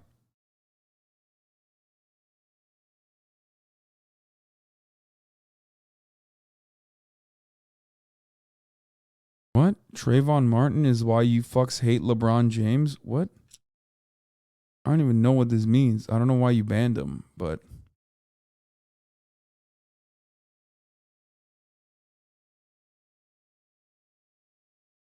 But it doesn't seem like he's... anti...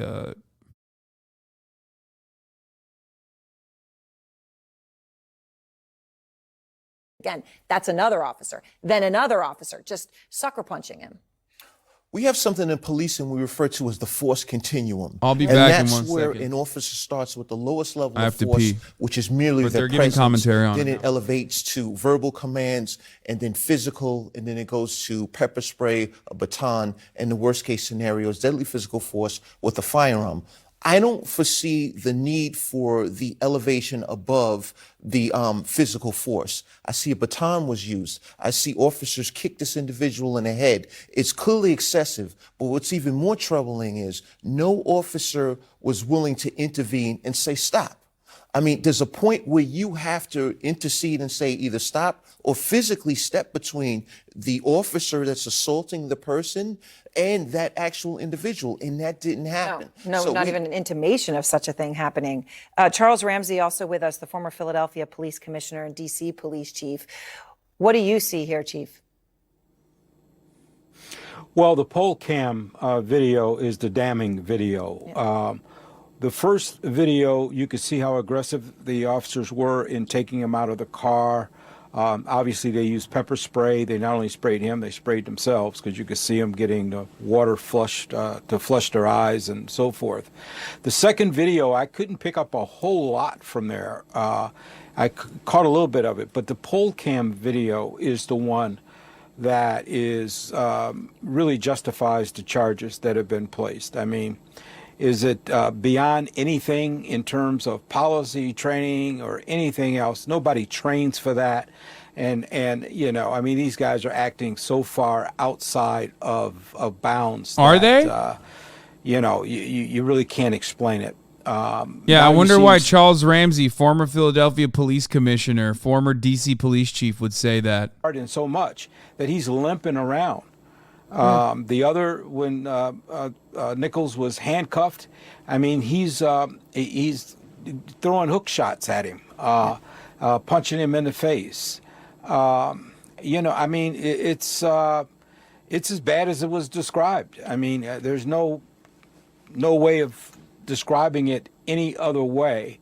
I've not seen, I was looking to see if I ever saw a sergeant or any supervisor at the scene. It's nighttime, so it's very difficult. So I was looking for chevrons or something that would indicate a supervisor. I haven't seen that yet, but that's something that I guess the police chief would know whether or not there was a supervisor on the scene, but I haven't seen one yet. Right into you and Darren both mentioning the importance of that. Joey, one thing that the chief just mentioned, you see the people standing around, and that is the other part. When CNN has cops on to talk about how this one is like a tragic, unique instance of police brutality that is somehow totally different than all the other instances, I need you to understand that they are doing propaganda. That's it. Did this too. And he's just sitting here. We're just watching this. He's continuing to stand there. You've got, at one point, if you count, I've counted at least 8 people. It's really just it's vile. horrific. But It's that's what's brutal. going on It's very CNN. difficult to watch. They have a You know, cop. I'll tell you this. My They dad it's was no a different than the police officer. the fucking Memphis And he always police chief saying like, "Oh, this is so gruesome. This is so violent. This is somehow very different." Like, come on, man. Come on. This is just regular cop shit. Okay? This is not unique to the way cops operate. There are a lot of instances where at least like they don't go so far as the people. Who would you like to speak then? Advocates, activists, victims of police brutality. What an easy fucking question and an easy answer. What, you think I didn't have a fucking answer for that? What do you mean? Like, not fucking cops. How about that? How about not people that are specifically doing propaganda once again? Pretty much everyone but, dude, when a fucking rapist, a serial rapist gets caught, you don't call up other rapists to be like, so what do you think about this rapist and the action? And then the other rapist is like, well, as far as rape performance goes, I mean, he really did a good job inserting his cock. Like, what the fuck are you talking about? You I don't know, talk to public defenders. Literally anyone but cops. What a brain dead question. They're doing it deliberately. If he hadn't died, I don't even think that they would do anything about it. Now that the video has been released, reminder that the report released on 1/8 by the Memphis Police Department was while attempting to take the suspect into custody, another confrontation occurred. However, the suspect was ultimately apprehended. Afterwards, the suspect complained of having shortness of breath, at which time an ambulance was called on scene. That's what they said. You watched the video. A lot of you already watched it. Do you think this reflects what happened in that video? On January 7th, 2023, at approximately 8:30 p.m., he had not died at that point. He was in the hospital at that point. Officers in the area of Rains Road and Ross Road attempted to make a traffic stop for reckless driving, which, by the way, they already admitted there was no such reckless driving. There was no reason for them to stop this person. As officers approached the driver of the vehicle, a confrontation occurred and the suspect fled the scene on foot. Officers pursued the suspect and again attempted to take the suspect into custody. While attempting to take the suspect into custody, another confrontation occurred. However, the suspect was ultimately apprehended.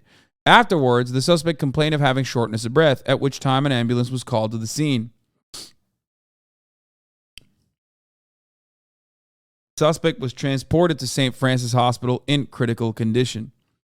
Due to the suspect's condition, the District Attorney General's office was contacted, and it was determined that the Tennessee Bureau of Investigation would handle the investigation. Interesting. Why did they word it like that? Brother, Uvalde was a perfect example of this, okay? Because all eyes were on yet another instance of police malpractice and police negligence that I wasn't shocked when they lied immediately, and they lied over and over again. Police lie all the time. They have a term for it. They lie on the stand. It's called test-lying. They're so used to lying that they're like George Santos. They're like, oh, we're going to get away with it again. Why wouldn't we? We've gotten away with it every single time. And the media oftentimes goes along with that narrative. In recent years, that attitude has shifted even a little bit, marginally, while the media still plays an active role in propagandizing police as heroes and doing their best job to just like stop the criminals and crimers from doing crime to innocent, unsuspecting victims and stuff like that.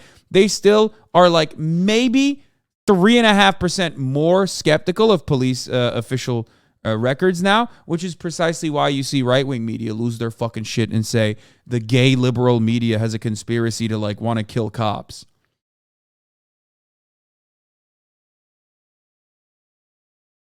Let's not praise the motherfuckers for taking 2 weeks to fire and charge these cops. If he did not die, nothing would happen. They murdered an unarmed black man again. Exactly. No, you're absolutely correct. You're absolutely correct. If he had not been brutalized so viciously that he ended up dying in the hospital, you bet your fucking ass. I mean, so many, you twist 3 of the variables in the story and you have yet another police brutality victim that goes unannounced. Like, for example, it goes unnoticed. For example, no poll camera. Body camera footage is way, way, way more damning with respect to the audio, but you can't really fucking tell what's going on in the body camera, especially because one of the body cameras falls off. No pole camera in that instance, and you can make this work. You can definitely PR your way out of it. You don't beat him. You don't fucking smack him with a baton or kick him in the head, and he doesn't end up like they don't end up breaking his neck. He doesn't die, even though he is like brutalized and his life is ruined for the rest of his fucking life. Yet another instance of police brutality that goes unnoticed. This is why I make it a point sometimes to cover minor versions of police brutality that don't end up in death. Okay? Because the 1,117 deaths that we know of in 2022 is the tip of the iceberg. They are the ones that everyone hyper-focuses on, but they are not the only instances of police violence. They are not the only reason why people feel terrified when they see cops, especially in certain neighborhoods, especially if you're black. Okay? It's every interaction that cops usually have with people that they have declared suspects, which they treat as though they are already guilty without any kind of fucking investigation conducted into the matter. It's those other instances that go unnoticed that make up the wide swath of police brutality that is the everyday experience that makes it a legitimate problem. That's the reason why people run away from cops, even if it's like, a reckless driving charge potentially. Okay? Because they get away with it. They play the role of judge, jury, executioner, and they usually fucking get away with it. I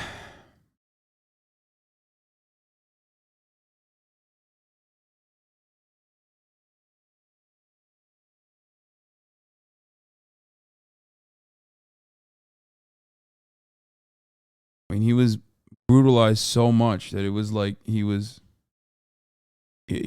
like unrecognizable. His neck's broken. I'm looking at the photo from the hospital. It's just devastating.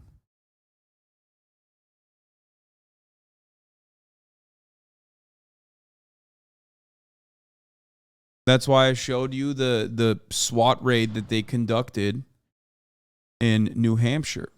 If you remember when they did that SWAT raid in New Hampshire, one of the things that they immediately said when they walked in the house was, fuck cameras. Like, cops are pretty aware that like their actions are not going to be met positively.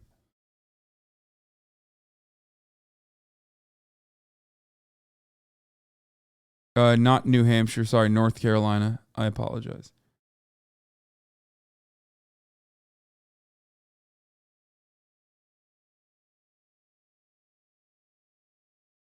I mean, here, this is just from January 26th. This is from fucking a day ago. A Rhode Island police officer who was off duty and out of uniform when he shot an 18-year-old driver of a car he had witnessed speeding past him on the highway was acquitted by a jury Thursday of several charges. Pawtucket officer Daniel Dolan, 40, was cleared of 3 counts of felony assault, 1 count of discharge of a firearm when committing a crime of violence in connection with the encounter in West Greenwich in June 23, 2021. According to the investigation, Dolan was returning from a detail assignment when encountered a speeding Audi sedan on the Interstate 95 in West Greenwich. The vehicles exited the highway and Dolan approached the driver of the Audi outside a pizza shop where the driver and 2 teenage passengers intended to pick up a pizza to eat while watching the NBA playoff game. When the operator of the Audi tried to drive away, Dolan fired 1 round from his service weapon, striking the driver in the arm. The other teenagers were not hurt. Surveillance video from the pizza shop shows an unmarked white pickup truck pull alongside an Audi. A man in civilian clothes gets out of the truck and holds up what appears to be a badge. The Audi reverses away and the shooting occurs off camera. Dolan said on the stand during the trial that he thought the car, going more than 100 miles, was fleeing from the police and showing a disregard for human life. And he got away with it. He said he approached the car to have a fatherly chat with the occupants about dangerous driving. The lawyer said he was in grave danger of being run over.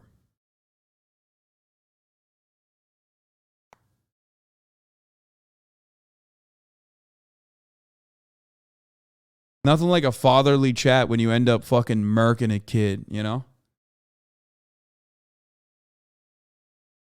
Come on, man. Come on.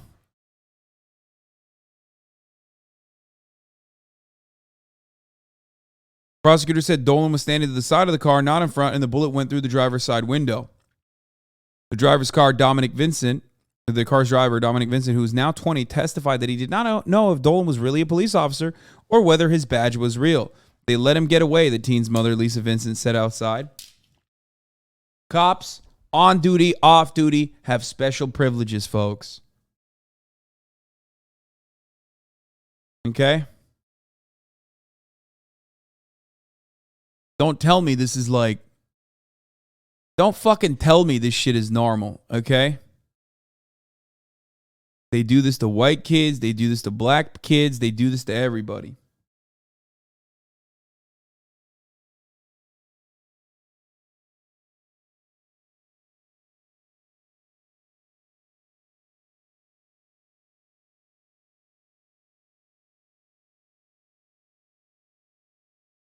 Is just unfortunately so normalized, and the media plays a fundamental role in that normalization.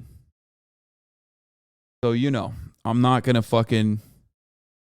And they still have the footage over here. So all this time is happening as they're milling around, and as Sanjay was just telling Don, in critical condition. You have someone lying on the ground there, and they're doing nothing. As our coverage continues here, this is a special edition of Anderson Cooper 360, and I'm Erin Burnett, along with my colleague Don Lemon, who has been on the ground covering this story tirelessly from Memphis. All of our reporters and our experts are standing by. Van Jones is also with us. And Van, as we watch this, I want to emphasize again, we are not replaying it. This is not a clip. This is still happening. Nothing has happened. The beating now is more than 12 or more minutes ago, and he's just still lying on the ground. Brutal, inhumane, unacceptable, unjustifiable. I mean, he's just now getting attention. A dog being beaten would have gotten some help from somebody by this point. And also, you know, we talk about the images. The voices are so telling. Tyre's voice, the first time you hear him, he's calm. He's trying to calm the police down. He's saying, all right, all right, all right. He goes from a voice of reason and calm. And they are so brutal toward him that he runs. The next time you hear him, he's gone from calm to panic. Ma, ma, ma, ma, screaming for his mother. He's 100 yards from his house, hoping that somebody can help him. And then he goes from a voice of calm to panic to agony, completely incoherent, unable to form a word. You watch this deterioration of a human being. If you couldn't see it, you could hear it. You could hear it. And then the cops' voices, profane, I hope they stomp his ass. Unbelievable level of viciousness. And then the only sympathy is for themselves, because they're so busy pepper spraying him, they're pepper spraying each other. Look at the reaction of the police to the pepper spray on themselves. They can't stand the burning, the sensation, the capsaicin in their eyes. They need help from each other, and yet still the beating is continuing for someone else, and no aid to someone else who got the full force of the pepper spray. And so even if you didn't see these images, just the voice of Tyre, you can tell he was the only calm person at the beginning. And at the end, he can't even form a word. This is disgusting. It's despicable. It is inhumane. It is shocking. It's as bad as people see humanity here. John Miller, one thing that I think was so powerful as Van's words, as profound as they are, is the fact that there was no audio. And we heard the screaming on the police body cam, but the part where we could see it didn't have audio. And for me, that actually was more powerful, to be forced to watch something without the audio when I knew what was happening. Well, oftentimes it's the view that allows you to stand back from the incident and not be in the middle of it, and remove all the distractions of the sounds where you can see it most clearly. And that's what we just experienced when you 4 out of saw 5 cops are already out on first, bail. Baton strike, followed by the 2 or 3 head kicks, followed by the head punches that were going on, which was all alarming.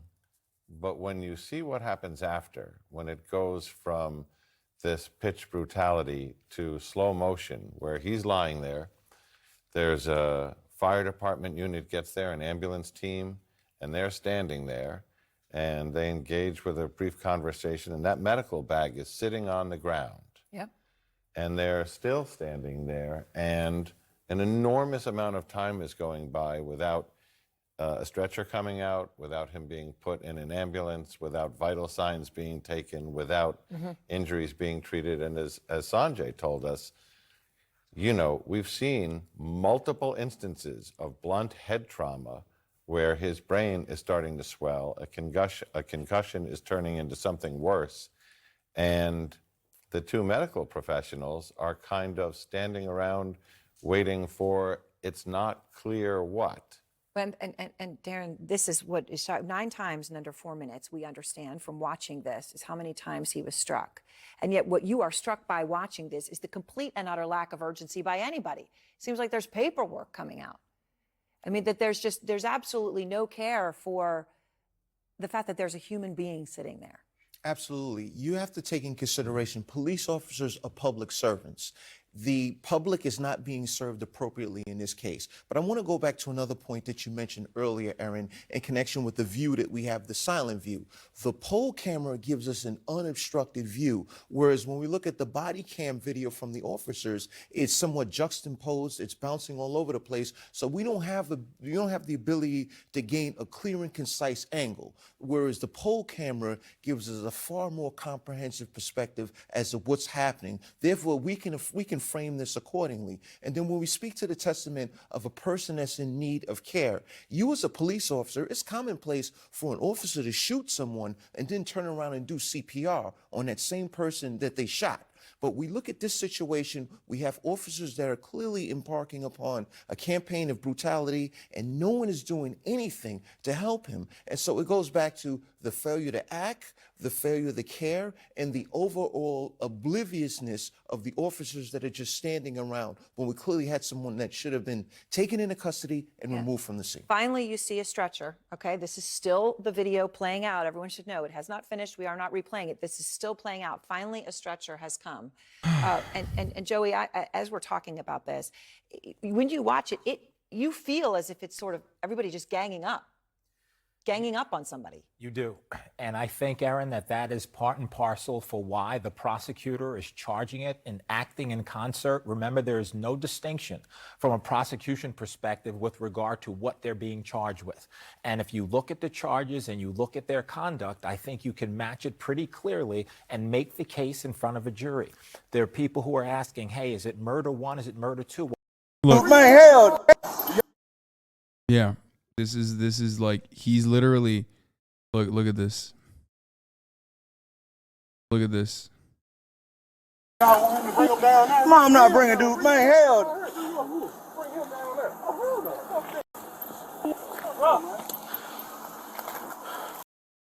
My mama. Oh, yeah, my shit's burning. Said, ooh, that shit was fun. That's what he said. Yeah.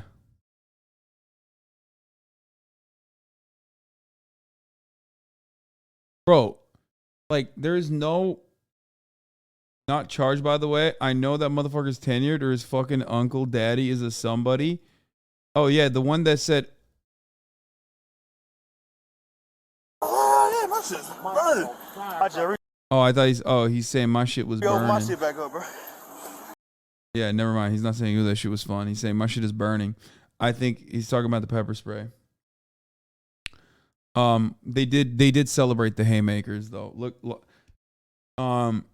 These officers are disturbed. I mean, dude, they're not though. They're not. Like, I'm sorry. Listen. Making it seem like this is unique to how police operate is unironically propaganda. Like, they're doing this as propaganda. This is not in any way, shape, or form unique to regular police protocol. I'm sorry. Maybe people get mad at me for saying this, but this is not a fucking unique way.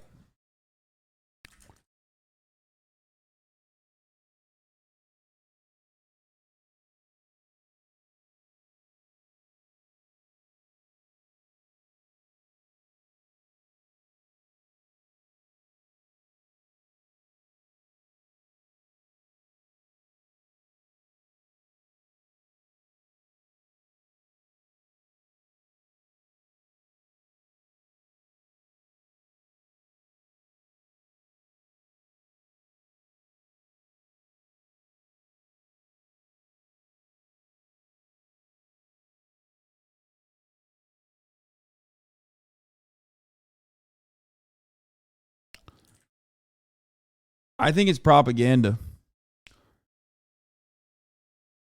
I think it's straight up propaganda. The fucking call this unique.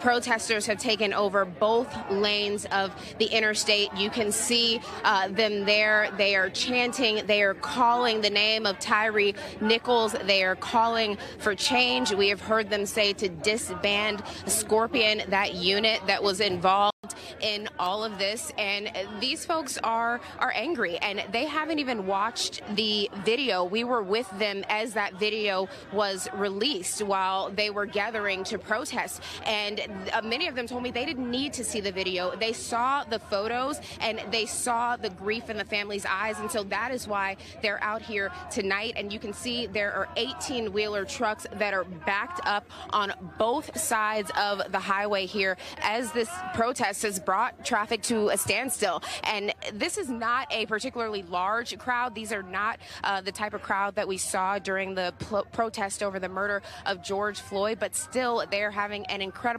impact here. And I will note something that you don't see. You don't see a large police presence here. The Memphis Police Department had said that they didn't want to overdo it. They knew that people would want to protest, and they wanted to give people an opportunity to do that, and it appears that they have done so. All I have seen so far is a release from the Memphis Police Department urging people to avoid this area, this part of I-55. But other than that, these protests have been able to voice their concerns and do so peacefully. There have not been any confrontations. The trucks that they have stood in front of and held their signs in front of have sat there and allowed them to express themselves because they're angry. Lester?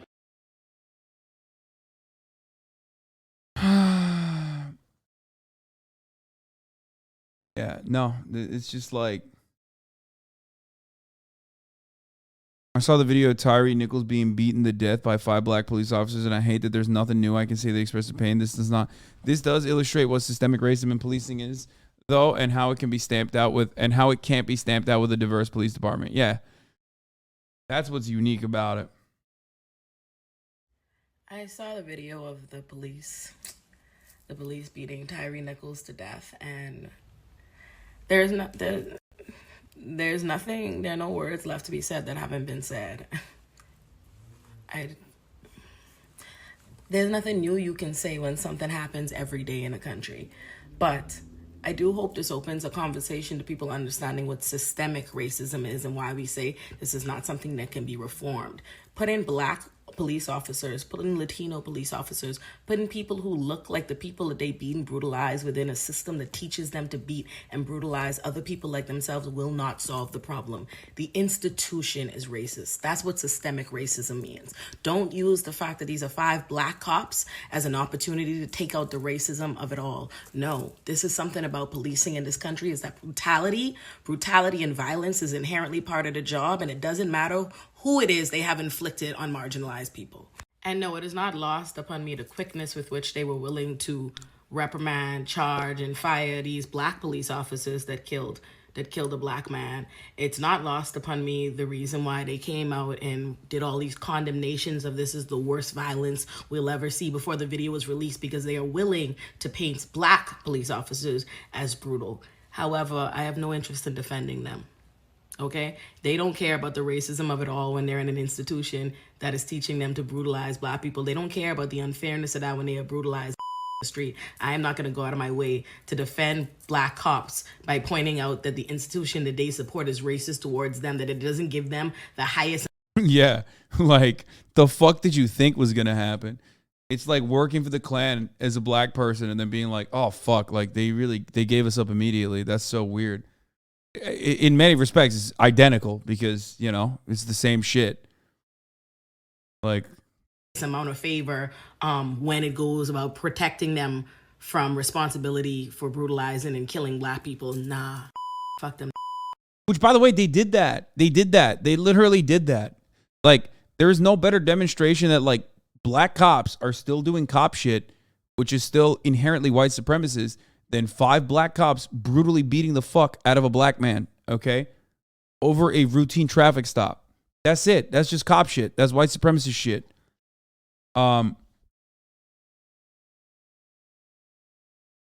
That's how it works. That's why. This out at his press conference. That's why white cops kill white people, black cops kill white people, black cops kill black people. It's cops against the working class. That's it. Of course, this is a unique opportunity for Fox News to just like go incredibly unhinged. Jesse Waters, as far as I understand, decided to credit the 5 officers. Here it is. One mother lost 4 children, 4 sons to homicide before the... Which, by the way, come on, man, don't reduce this to classism. We know it's disproportionately aimed and used against black people. Wait, what?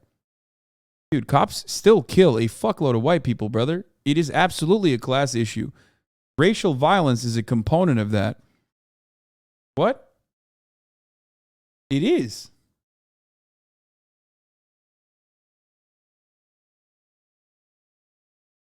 What? It's facts that around 95% of cops are good cops? Fuck no. Yeah, right, bitch. Is that the reason why every other fucking cop involved in this was like, oh, I want to fucking pummel their skull in. I want to pummel his skull in. Even though they didn't get in trouble, there was more than 5 cops involved in this brutal beating, brother. Not all of them are charged. They were around. You might mean the other way around, I think. 95% are fucking behaving in an unhinged psychopathic way because that's what the job's expectation is from him. You know?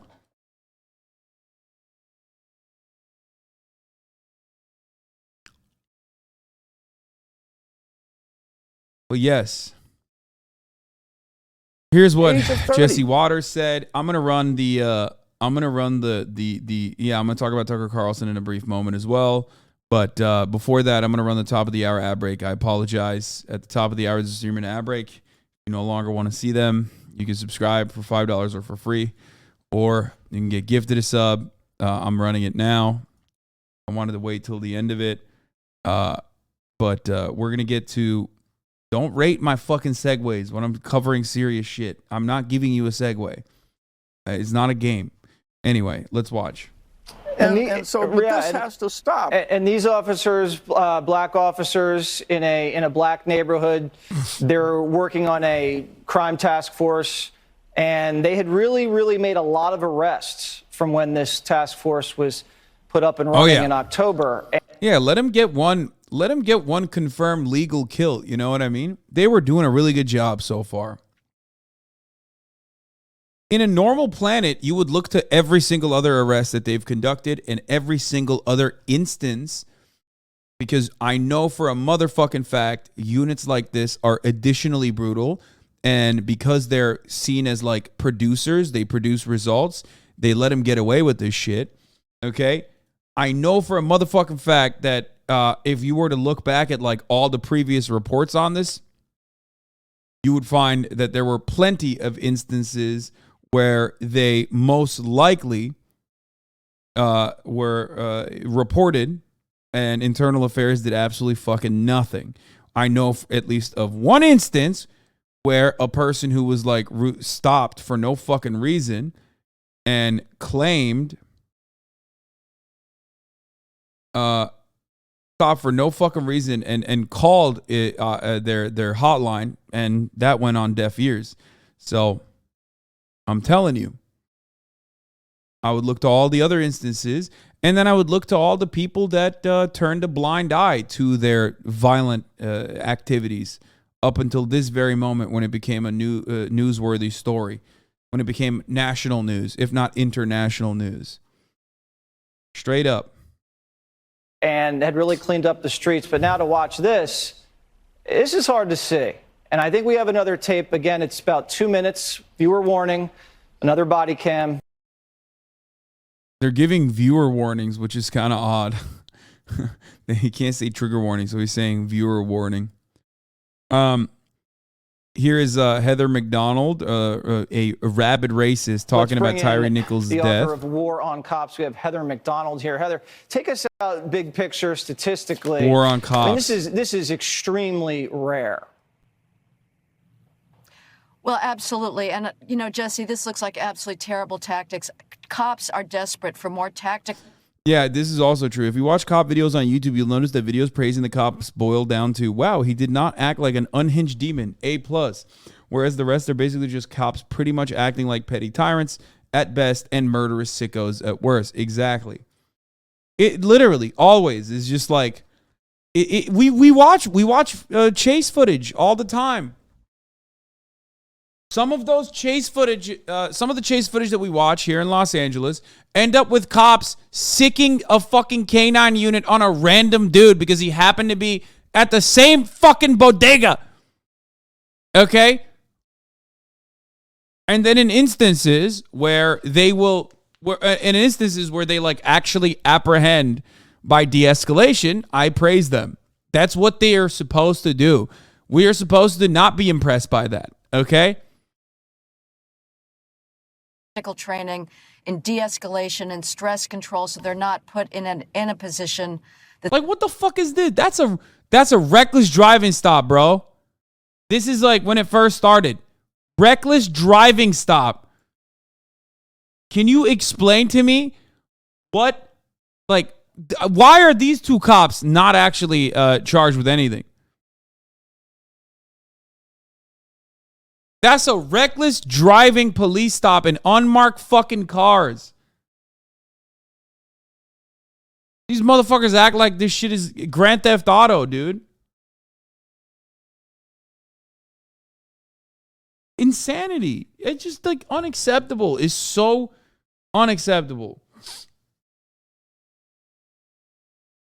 2015, Samuel Dubois shot and killed by a college campus officer during a routine traffic stop for missing a front license plate. Front license plates are now legal in Ohio as of 2022. Yeah, I mean, how many instances of like marijuana charges that like got people scared shitless ended up with them escaping or running away and then getting shot? You know what I mean? Oh man, more training would have stopped this. Like, no, man, no. That's just a lie that they've been telling you is like fucking the 60s. and stress control, so they're not put in a position that they feel they need to use lethal force, and instead they're being given implicit bias training. Yeah. It's too much training that cops are getting to not be racist that caused them to do this. Dude, there is no God, okay? And there is certainly no hell, because I believe that we are in it. We are living in hell right now, because psychotic demons like this fucking ghoul can go on national television and say shit like this in the immediate aftermath of a highly publicized state-sanctioned murder. Okay? That's insane. You can't tell me this fucking skeleton right here gets to live a fucking happy life and breathe the free man's air while putting out propaganda like this on the most popular news broadcast in the United States of America. There is no fucking karmic justice, dude. It's insane. The next guy he brings on after this lady literally says it's because they aren't allowed to put pressure on his chest or put their arm around his neck. It's so fucking fucked. Yeah. It's because they have no adequate apprehension techniques. It's like they are lying. They're lying about things that aren't even happening. That's the other part. That's the craziest thing. It's the same energy as like the defund the police movement is why there's such a rise in crime. It's like, bitch, no police was defunded. Show me where they defunded the police, dude. That never happened. But if you look at mainstream media in the entirety of 2020 and 2021, all in 2022 as well, all they fucking talked about was like police budgets are being slashed left and right. Motherfucker, where? No one had their budgets defunded, dude. It's just cops stopped doing their fucking jobs. They were already bad at it, but now they had a scapegoat. They could just be like, oh man, it's just we're somehow even worse at our fucking jobs that we were never good at, and the expectation never was for us to be good at to begin with. Now we're somehow even worse because they're hurting our feelings. Diversity training, complete waste of money. But the narrative that is being put on what looks to be a very horrific incident is inflammatory. It's coming from the president on down, that we are living through an epidemic of racially biased police killings of black men. That is completely false. President Biden just said, oh, the criminal justice system denies equal treatment to blacks. He should know better. Study after study coming out of Harvard. She said blacks, dude. You know. This is like on mainstream media, dude. Have some respect. Like, say African Americans or something. She just dropped the blacks. That's crazy. Just, you know, at this point, just fuck it. YOLO. Say the N-word, dude. Fuck it. You know? Just, come on. Just say it. We know you say it behind closed doors, you know? Blacks. Harvard, out of Michigan State University, out of the left-wing Center for Policing Equity, shows that there is no bias in fatal police shootings. In fact, Jesse, oh, man. Another neoliberal institution that is like designated with upholding our hegemonic capitalist pro-police structure because capital is protected by the police, decided that like they weren't doing a bad job, okay? No, totally. That's great, man. I love that. It's so sick. No, totally. Definitely. Percentage of white and Hispanic homicide victims who are killed by a cop is over 4 times higher than the percentage of black homicide victims who are killed by a cop. 9%. I wonder why. Wait, hold on. Wait a minute. Is that perhaps, does that have something to do with the fact that black people make up 13% of the population? I don't know. That's not. No way. That has nothing to do with that. And she fucking added Hispanic and white in there too, by the way. In a country where 60% of the population is white. So odd. So, you know, more than 6 times the amount of black people or white people and Hispanic people, and yet only 4 times higher. Seems like there's a statistical anomaly there.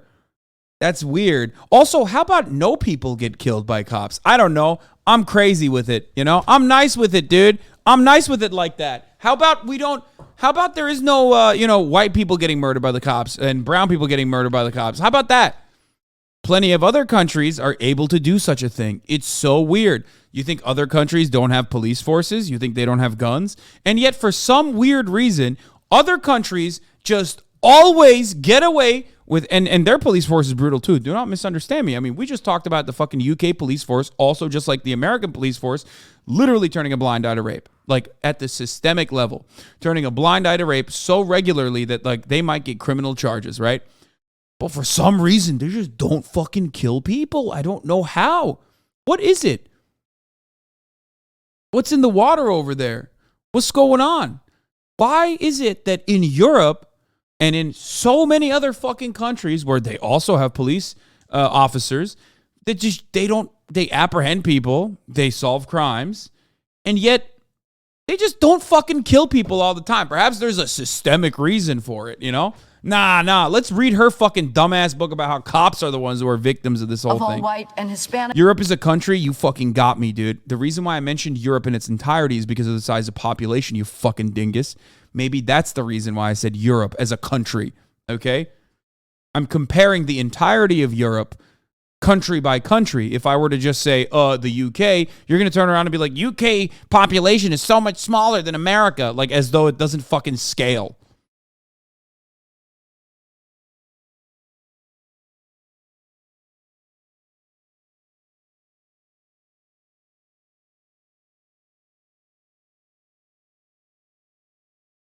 homicide victims are killed by a cop compared to 2% of black homicide victims who are killed by a cop. Now, there is a massive...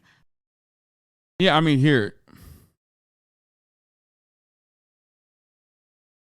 Rate of civilians killed by police annually in selected countries as of 2019 per 10 million residents. This is a per capita. Huh. Wait a minute. Hold on. Well, this is per capita. What's going on there? What's going on at the fucking penal colonies? And maybe this is like a English speaking problem. I don't know. 33.5% Interesting. That's per capita, so it's adjusted to the population. What's up with that?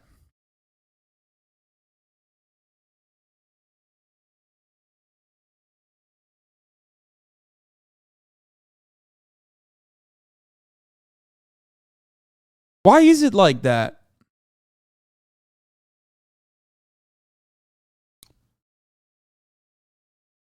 What's up with that? What do you think this is normal? You think this is good? You got to be a real fucking freak to look at this and go, "Nah, I see nothing wrong with it." Interesting. Much to consider here. Black homicide problem. Police are the solution to that problem, not Bro, she's so racist, dude. She said there's a black homicide problem and police are the solution. cause. When the police back off of proactive policing, as they will do in Memphis and they may do across the country, here's what happens. More black lives are lost. Yeah. In 2020, there were 10,000 blacks who were killed and murdered. That's 3,000 more than all white and Hispanics combined. And that is because the police backed off. Black homicide went through the roof. Children, dozens of black children have been killed. It's just a police officer, it turns out. Bro, first of all, this fucking monster salivating at the prospect of more black people being killed. Okay, don't fucking talk to me like you give a shit about black people being murdered. Okay, you just made an argument as to why it's okay when the state does it. Jesus Christ.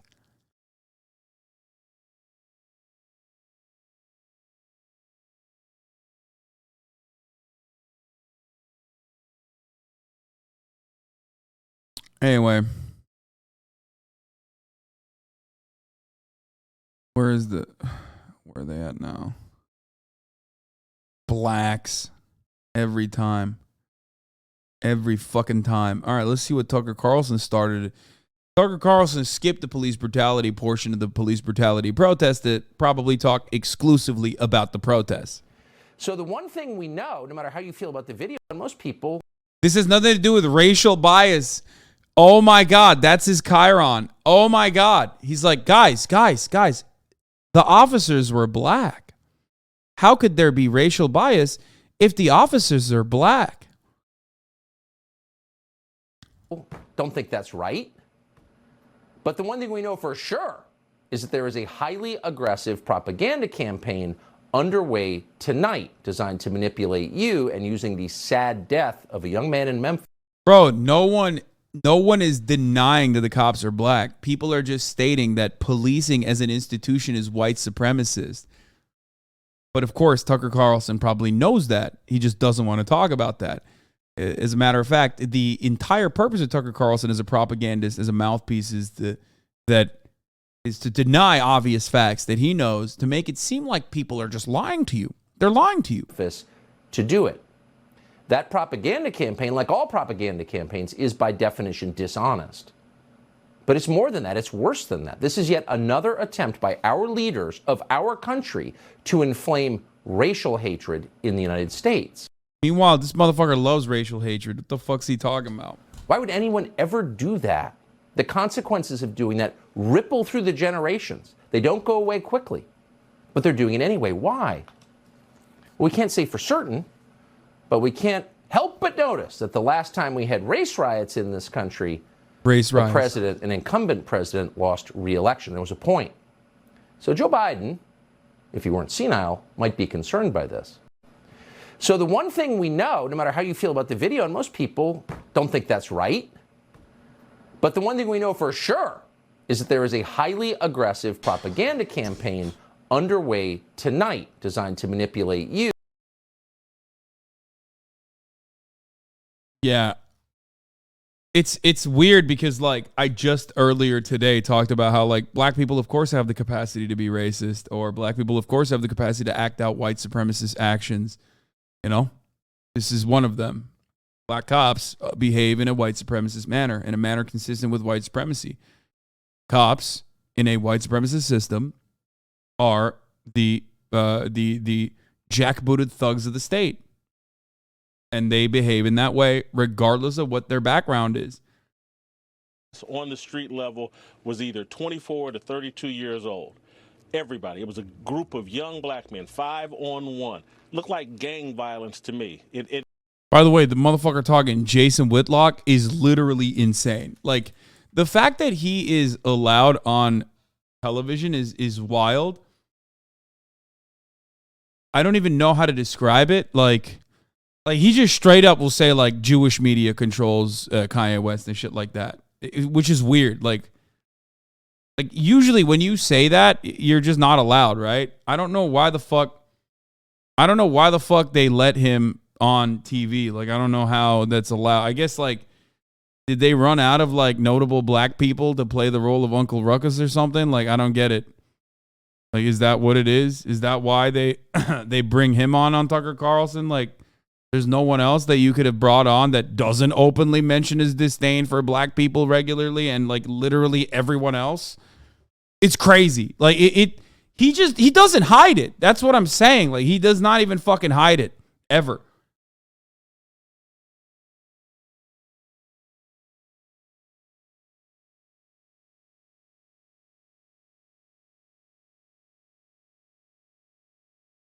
Hasan, talk to your man before I fucking talk to him, bro. I swear to God. Bro, that is the fucking dumbest take out of this, dude. This is the stupidest takeaway. I cannot fucking believe it. Jesus Christ, LeBron James, put the phone down. Please. This is not like you, okay? This is not like you, LeBron.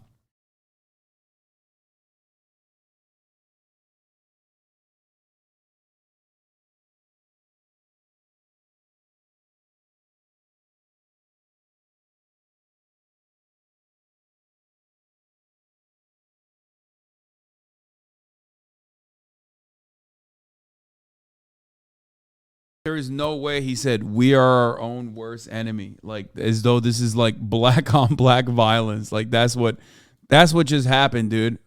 Another instance of black on black violence, according to LeBron. Come on, man. The fuck are you doing? What is this? What's really clear about some of the reaction to the murder of Tyre Nichols is that we failed to fully understand that race and its construction as a systemic tool. The entire system of policing sees the black body as a problem. Okay, good. See? Look, he's right. He's right.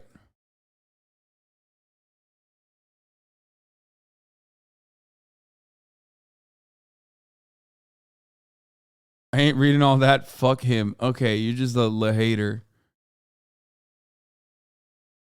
That's what it is. No, it's fine. It's fine.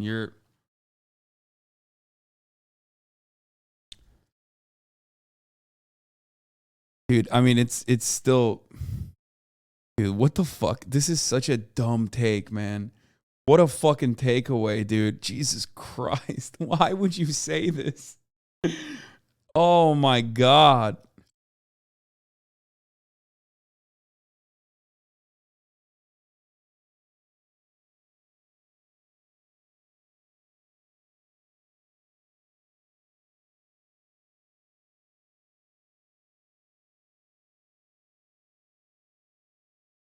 It looked like what young black men do when they're supervised by a single black woman. And that's what they got going. Dude, that's the reason. Oh, okay, I got it. Jason Whitlock, thank you, man. What a fucking assessment. He's saying this is because a black women cannot lead. Dude, what a freak, dude. Why? Why do you have Jabba the Hutt on? Like, what the fuck? Looked like gang violence to me. It looked like what young black men do when they're supervised by a single black woman. And that's what they got going on in the Memphis Police Department. They've elected or put some black woman in charge of the police force. And we're getting the same kind of chaos and disunity. This famously doesn't happen when there are, white men in charge at police departments. Famously. I don't know if you guys know this, but like this never happens in any other police department, Notoriously. Unity and violence that we see in a lot of these cities that are run by single mothers. If we want to discuss the breakdown of family that leads to disrespect for authority that causes you to resist the police and run from the police and not comply with the police because you resist authority at all time, because there was no male authority in your home, let's have that discussion. But that's not where they want to. Oh my God, he doubled down, and then he also blamed the mother of the victim. He said the mother of the victim is responsible for the murder here because she didn't teach him right.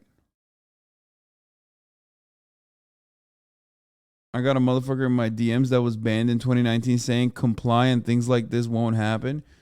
Dude, nice bathroom. What you are doing is a public service.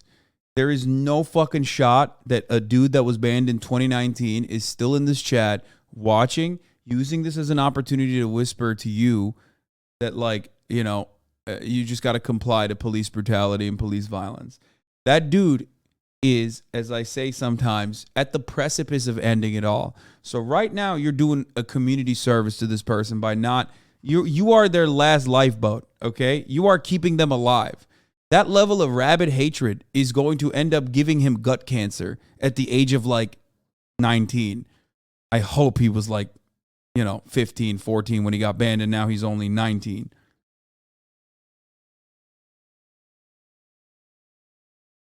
There's no shot, dude.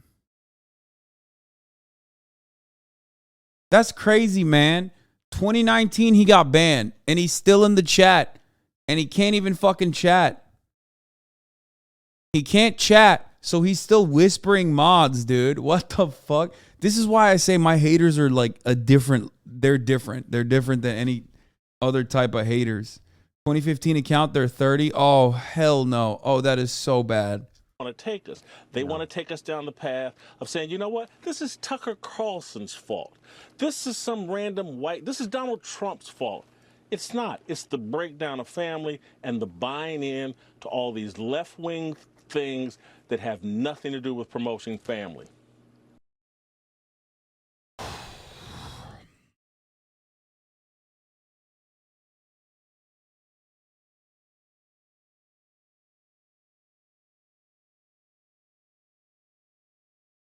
The NYPD is circulating this flyer around. This is what's being circulated around in the New York City underground. Watch your backs, and I recommend staying away from public places. Call to action. Burn it all down.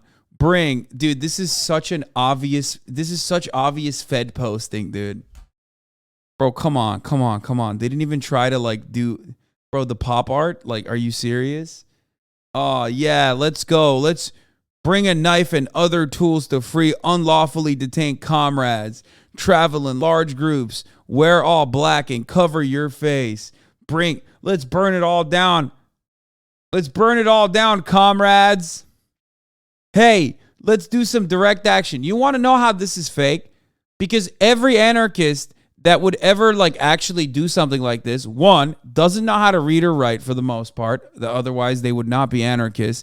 And two, they're jobless. All they do is graphic design.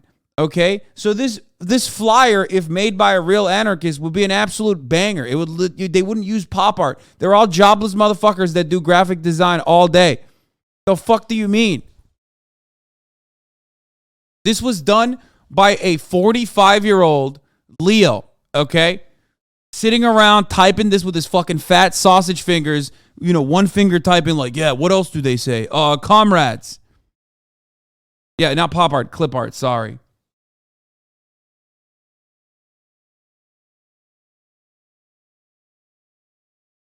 Come on now, comrades. Motherfucker, I know you ain't pretending you ain't a Leo. No, I meant law enforcement officer. That's what I meant when I said Leo, not my fucking sign. You guys are the worst, dude. Oh my God.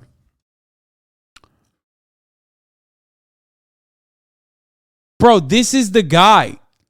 Bro, this is the guy who wrote it. This is the guy who made Dude, this is the guy who made the list, the flyer. Let me tell you something. My name is Robert. My name is not Robert O'Donnell. But even if I was, he's a handsome man. I've seen that detective on TV. Okay? I wish I was him, but I'm not him. And also, his wife Deborah is a bitch.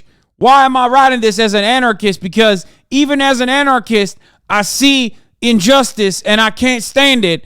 And Deborah taking the kids away is a major injustice. Maybe we should even burn down the child court and the home of the pervert judge that took my kids away from me. Deborah, fuck you.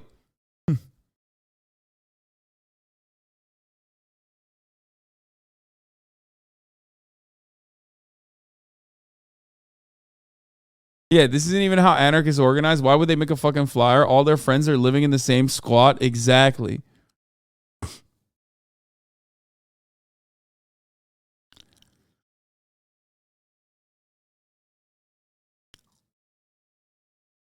He posted the digital version of the flyer going around.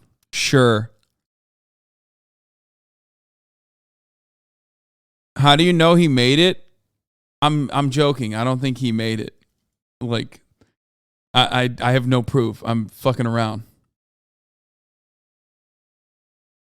Why the hell is the NYPD filming everyone coming out of the Drake concert at the Apollo? They're live streaming. I mean, obviously it's racism, but I guess a slightly better question is, what the fuck is their excuse?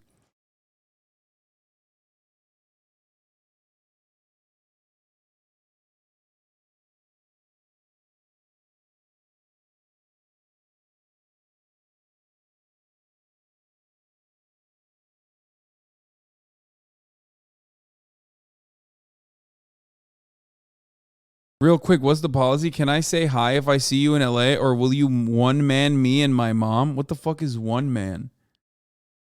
And you're not going to see me around Los Angeles. You want to know why? Because I never leave my house, okay? Straight up. It's just not happening.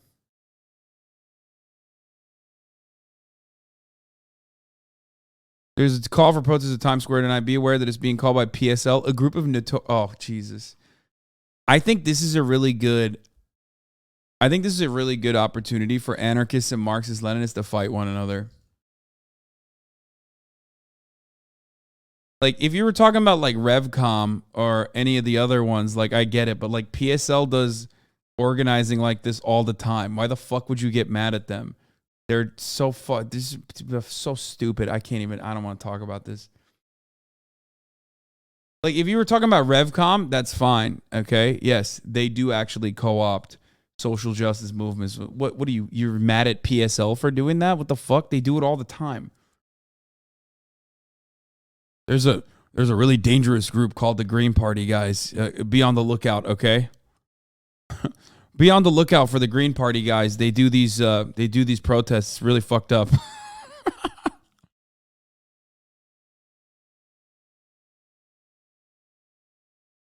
What? PSL notoriously endangering trans women and people of color by asking people to do protest votes and read Engels. Exactly. It's very fucked up. Anarchists hate PSL with a passion. It's fucking annoying. No, it's not. It makes the most sense because it's unproductive. Like, PSL ultimately, not a very productive organization. They're trying to do their very best, just like anarchists are, okay? Which is precisely why it's the best thing that anarchists can do. Literally, just like infighting, sectarian infighting, no reason for it to happen, especially at a time when there's like literally a uniting factor at play. Okay? And it's just, this is one of those instances where like the left doesn't actually need police and federal agents to like infiltrate their stupid fucking movements because they have no fucking movement.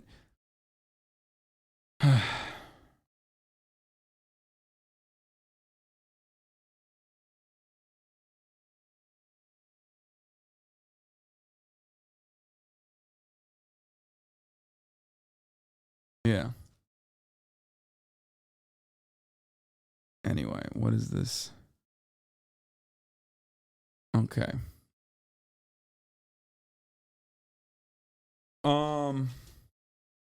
Landis Owens is on it. Let's hear what she had to say about this. Lol, Jamel Hill explaining why no matter what, even when there isn't a white person inside, we can still always find a way to blame white people for everything heroic. Bro, what is this argument, dude? Like, if a black person is like working with the Klan, like they're what are they? Not well, of course Clandis Owens. Of course Clandis Owens is gonna act like when you're a black person, it is impossible for you to operate at the behest of white supremacists. I mean, yeah, I wonder why she said that. I wonder why Clandis said that. That's weird. Huh. Oh yeah, it probably has nothing to do with her work for the Daily Wire and what she does at the Daily Wire.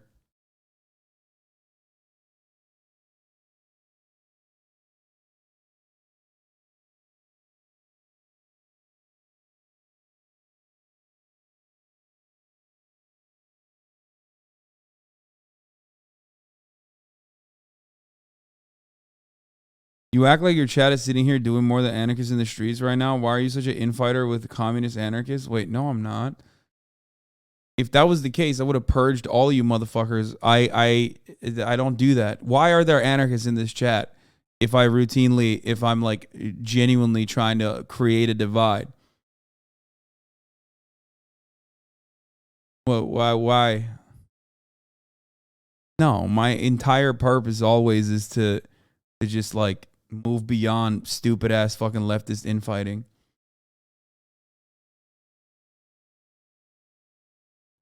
Yeah, anarchists be like, this is exactly like Stalin, as a matter of fact. Joking? Asking me to take a shower? You know who else wanted that? Stalin.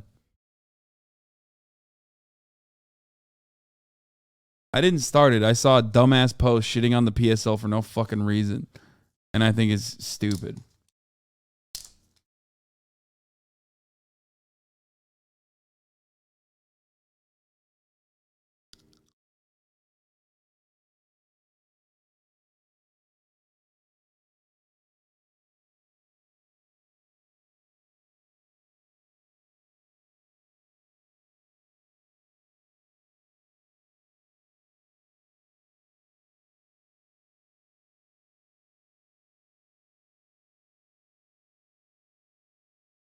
Hold on.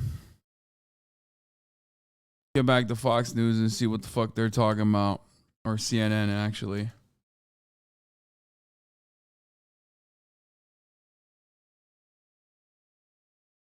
Talked about the beating, but don't forget, they were spraying pepper spray into this man's face repeatedly. Pepper spray is a bear repellent. The ingredient is called capsaicin. It's the same thing in hot chili. Imagine taking a hot chili, rubbing it on your eyeball. Multiply that times 100. That's what they were doing to him. The cops couldn't even stand the reaction they were having to the pepper spray, just getting glances of it. So you're pepper spraying someone, torturing them, and then, of course, you're going to put your hands like this. And then they're brutalizing him for not complying. In other words, they are escalating with their voices, they're escalating with the pepper spray, and then punishing him for the human response he was having to being tortured to death. Yeah. Listen, it's either fight or flight, right? Yeah. And I think he was trying to run away as a natural instinct. He wasn't complying in the sense that they wanted him to comply, but for a traffic stop, it certainly did not have to end this way. Thank you, Van. Thank you, Laura. Thank you, Chief Ramsey. Our special coverage continues next. We're going to speak to the attorney representing the family of Tyre Nichols. That's right after this. Don't go anywhere as we look at protests happening around the country. Yeah, I already been on y'all channel. Ever get a sign the universe is... I mean, protests are already going, but they're not. Those protests will not be aggressive unless cops escalate by fucking bashing them or protecting like right-wing sick freaks.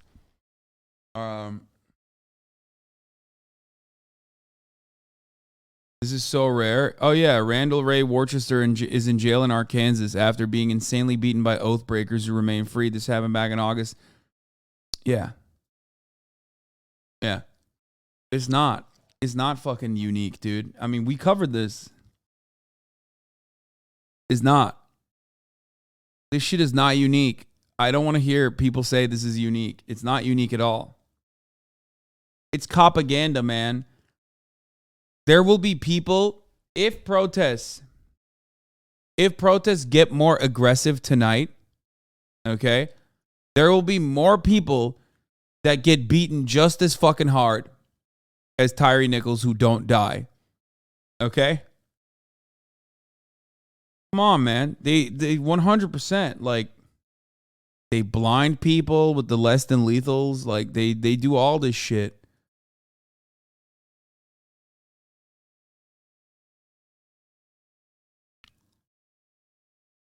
It's crazy.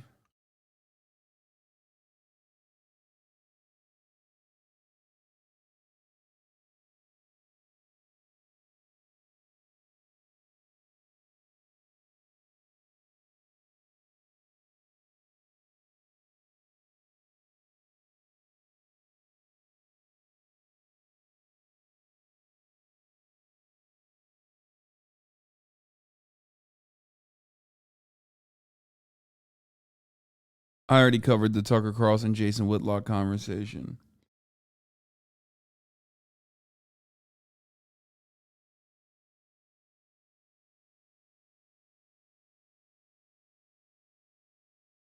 Why people don't realize how many times black people get beat up by cops. I think it only happens when one is lynched on film. And even when people are not beaten up by cops, like normal altercations escalate to an instance where like cops will readily use less than lethal weapons. Like I don't know how to describe it. It's just like even if it's like a minor altercation, like even fucking handcuffs, man.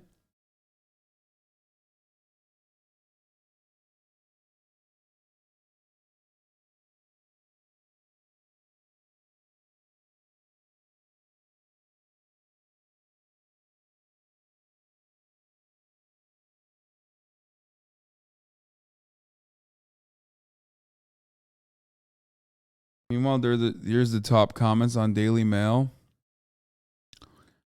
So President Biden, here's a bunch of angry people calling for actual nationwide insurrection. What will you do? Probably go for ice cream in Delaware. The officers were arrested. What are the protests for? Any excuse for these losers to act out violently?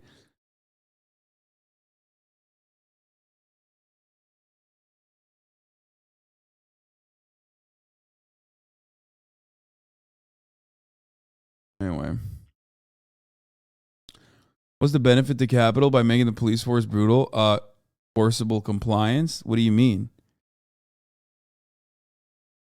If you had a process where like you're starving and year over year your conditions are worsening and you don't know how to make ends meet and you see someone living in a fucking, in an ivory tower, why the fuck wouldn't you want to take their shit? If you want if you are in a circumstance where your boss is like fucking you over, why wouldn't you want to fight this back? Traffic stop. They say they saw him driving onto oncoming traffic. That is the part, of course, we don't see. We don't see anything that happened before that first officer with a body cam. Capitalism is built on class antagonism. There has to be a group of enforcers that are large enough and brutal enough to ensure that the 99%, which happen to make up the labor class, don't fucking revolt against the 1% that have all of the assets and, none of the numbers. That's it. That's why police have to be brutal enforcers, ruthless. On some of the video that you saw in the second encounter, that they were saying, did you see him reach for my gun? That never happened. Those are all excuses. Those are all lame defenses and just a reason for what they did, which is now we know has no basis at all. In many of these videos, we see 8, 9, 10 people milling around. They're milling around while Tyre is lying prone on the ground. 5 have been charged with second-degree murder. By the way, he runs after they violently rip him out of the fucking car and don't make any they don't do anything normal. Like the first 2 cops are just as responsible for his murder.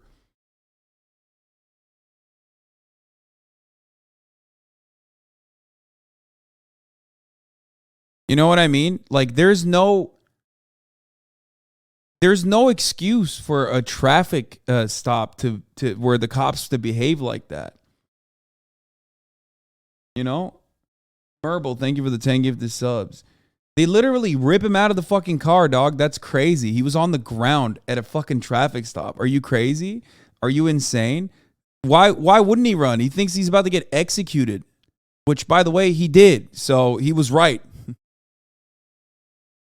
And we want to continue the conversation that we've been having with this president for the last 18 months. We want to continue this fight, this That's crazy. Like discussion in they tased Washington, him. and hope that we can get more uniform national reform, Aaron. Tony, thank you very much. I appreciate it. Yeah, he's a block away from home. He's a block away from home. They fucking stop him and immediately like rip him out of the car like he's done some shit. It's crazy. The other reason that this is like gaining a lot of momentum, I think, is because it's like he's a perfect victim. You know what I mean?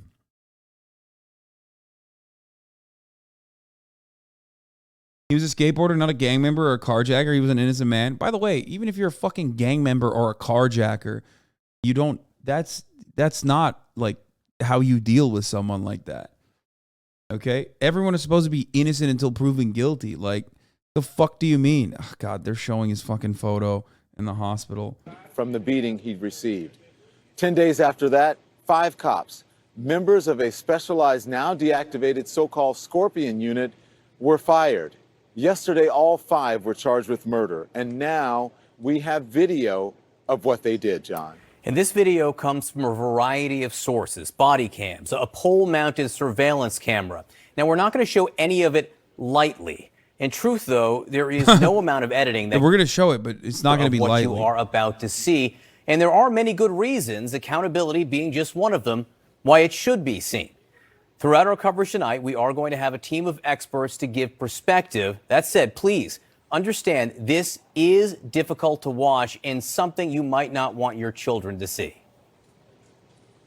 Right on. It is hard to watch because you're seeing a young what the man. fuck's a perfect victim supposed to mean? Usually in every instance where, like, especially a black person is victim to police brutality, even in the case of George Floyd, what the media usually routinely does is look at their track record, look at their criminal background, if they have any, to make post hoc rationalizations as to why they deserve to be murdered.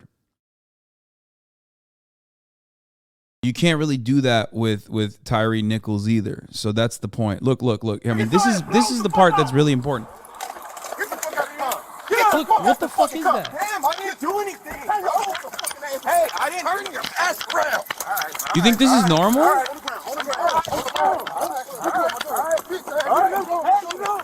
Fuck did he do? Get on the fucking ground. Get on the ground. Tase your ass. I'm on the ground. This is all right. I'm on the ground. He's like complying and he's quiet. I tase you. Get on the ground. One. Now, I'm tasing. All right, okay. All right. Break your shit. Okay, dude, damn. Turn the fuck around. Put your fucking hands behind your back. Bitch, put your hands behind your back. Quick. Okay, stop. I'm gonna knock your ass the fuck out. You guys are really doing a lot right now. Bro, lay down. I'm just trying to go home. Lay down. Man, if you don't lay down. Oh, I am on the ground. Put your hands behind your stomach. I got you. Okay. Get the fuck back. Stop. I'm not doing They tase him for no reason. And that fucking white piece of shit cop did not get charged, by the way. Wonder why. Look, why?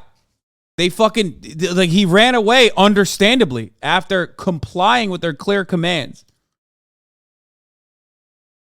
The fuck are you supposed to do? Why didn't any of those 3 cops get fucking charged with anything? They're the ones who started the whole process.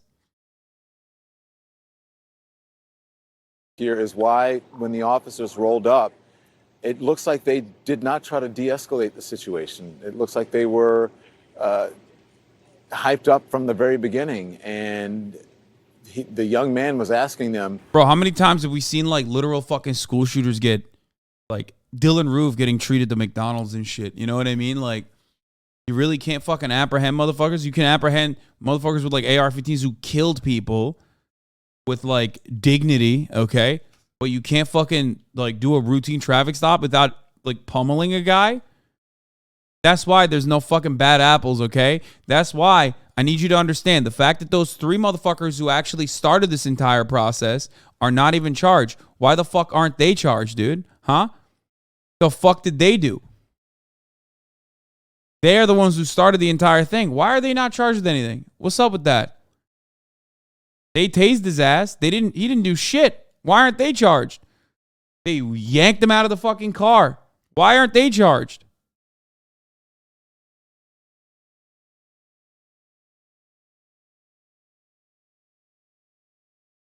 That's crazy. Sucker punched in the head and face. Now, this video is silent. We want you all to watch this. There's really nothing more to be said about it. Here it is.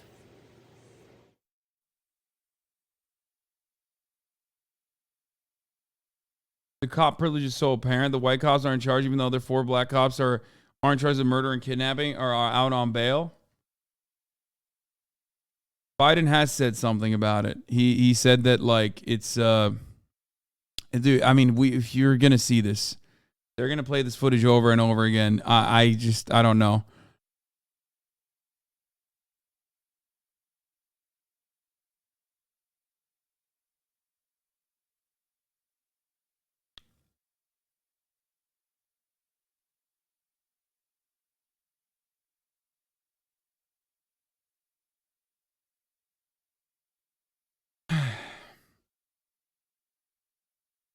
I don't know why they like.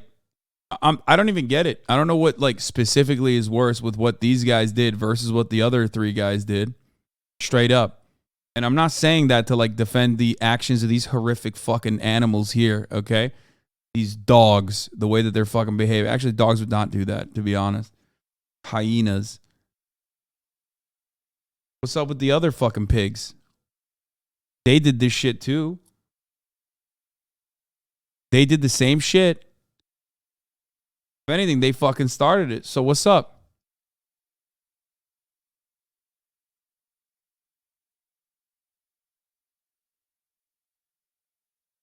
You understand the point here that I'm trying to make? They're all at fault. This is a systemic issue, okay? This is not a few bad apples and then mostly good cops. The cops are not there to stop the other fucking piglets from behaving in this insane way. And the cops did, the first 3 cops that are totally just doing normal policing, they didn't get charged with anything.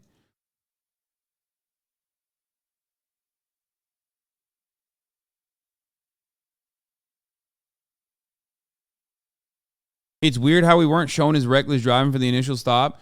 I think the official report is that, like, originally they said he ran a stop sign, but you want to know something? We heard the police chief originally state earlier today, we heard the police chief literally say there's not enough evidence for reckless driving. They said he ran a stop sign, but the police chief earlier today said there's no indication that he was actually doing any kind of reckless driving.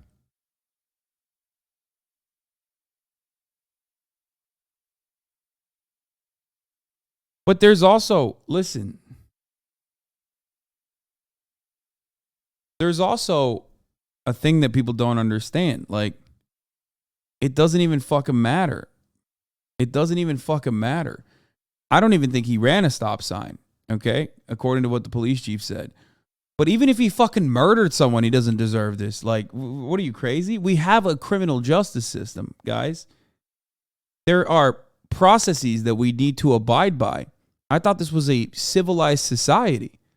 Why the fuck do we have a criminal justice system if the goal is to have literally the dumbest, lowest IQ motherfuckers with no accountability Again, you whatsoever watch that clip right there. get fucking armed and do insane shit, play the role of judge, jury, executioner? Since when the fuck is that the way the law is supposed to operate? Fuck you mean? Why do we have this? See him doing almost anything, and you're left with the question, Don, what on earth is going on here? Why is it necessary to use that kind of force? It looks personal. I mean, it feels, when you look at it, it looks personal. I'm not sure if they had a prior relationship with Tyre Nichols or if they're embarrassed because he got away from them and they're the ones who are supposedly trained for this. But I mean, if you're looking at the first officer who just kicks him, it looks like a brawl at a sporting event from, drunk people who have been watching a game. That's the kind of thing that you see. And then, You see them pull out that retractable baton that's called an ASP baton, and they continue to hit him with it. And then he's handcuffed, John. He's not moving. He can't move. And then he lays on the ground, and for minutes, you'll see later on, nobody is rendering help. No one is showing up for a very long time. This last clip that you're going to see right now is the aftermath in which Tyre Nichols, badly beaten, receiving what appears to be minimal care. He lies there on the ground while officers talk among themselves about what they've just done. Here it is. You want to know something? Right here? You want to know something fucked up? I think Don Lemon is incorrect. I'm not going to show you that part. It's fucking gruesome. I don't think it's personal.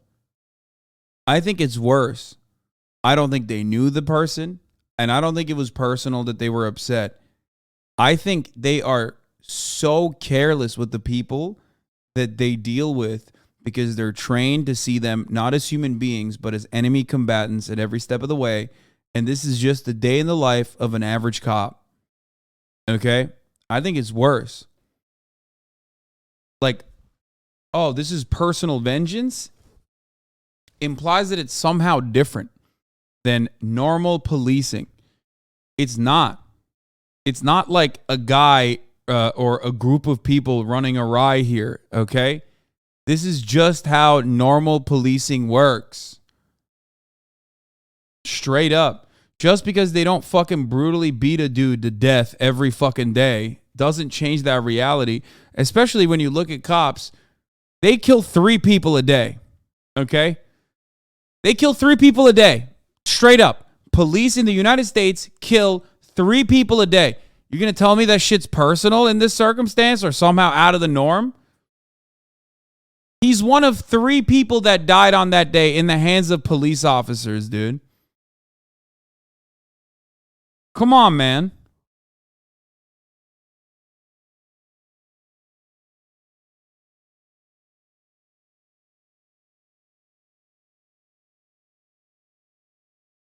Bullshit. Casual conversation as a man lies on the ground, a man we now know who will ultimately die from what just happened there, Don. And this goes on and on. This period of time goes on and on for countless minutes. And ultimately, when this does get in a courtroom, these officers or former officers will have to answer for what they didn't do during this period, Don.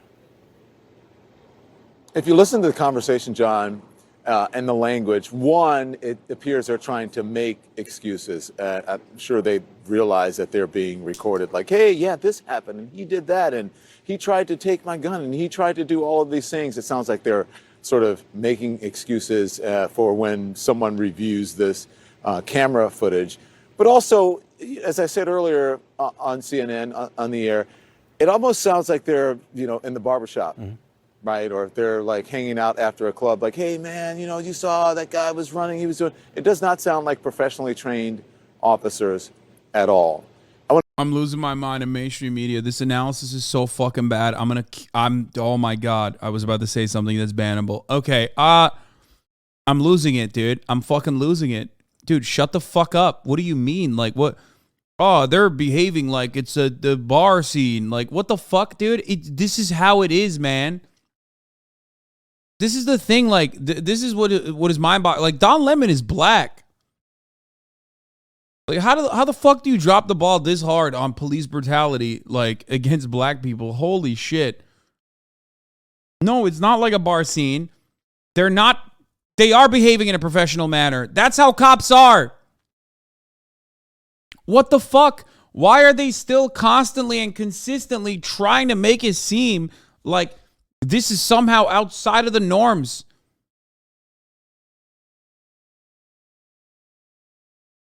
This is not outside. This is literally not any different than how cops behave. They fucked up by going 10% too hard, okay? If they were 10% less hard, this would not be a national news story. Do you understand me? Elijah McClain came and went as a news story. We pick and choose these things, okay? Get the fuck out of here. Sandra Bland came and went as a news story. Identical circumstances. Come on, man. Come on. How many more times does this have to happen until people go, okay, maybe this is literally how cops do things. This is their modus operandi. Yeah, you're right. Same thing happened yesterday. It'll happen tomorrow. It'll happen today. It's probably going to happen tonight. And the media is just straight up running the fucking defense here to make it seem like this is completely outside of, like, how could this have happened? I mean, what? These guys are being so unprofessional. What the fuck? Look at the screen right now. You see those 5 officers. They're all black men. I spoke to the mom this morning. Go on. You're shaking your head. It's troubling. Look, police brutality by any race is troubling. But as a African-American male, as a citizen, to see that 5 black men had no regard for Tyre Nichols' life, no regard for what could possibly happen to him. And quite frankly, Don, I have to be honest, to see the black officers do that, it hurts anytime officers do it, but it's gut-wrenching. We're a proud community, and you hate to see that. She said they embarrassed themselves. They embarrassed the black community. Without a doubt. They definitely did embarrass themselves. They embarrassed their family. I feel sorry for their family because their family was going to have to, want justice, but at the same time feel so sorry that a member of their family is going to be in jail. They embarrassed their family. They embarrassed Memphis. They embarrassed community. They embarrassed. Bro, these people suck so bad, dude. What the fuck?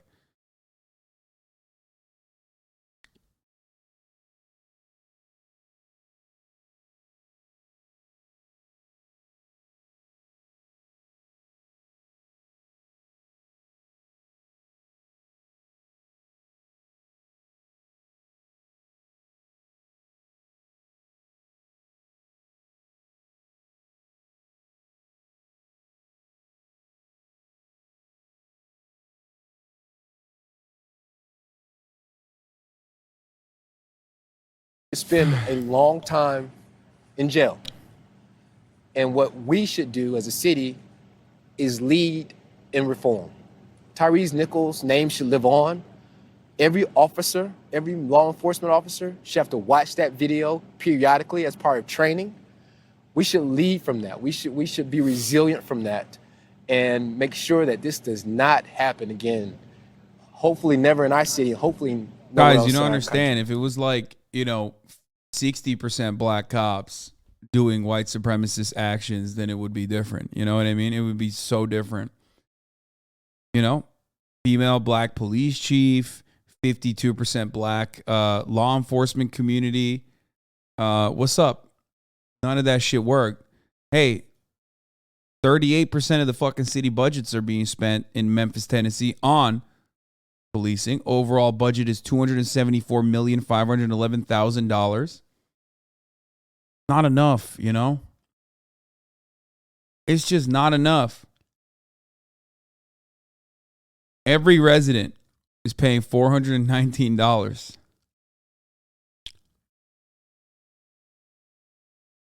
%58 black police in Memphis, actually. Ooh, my bad. Well, if it was 68%, it'd be different. If it had more funding, it would be different.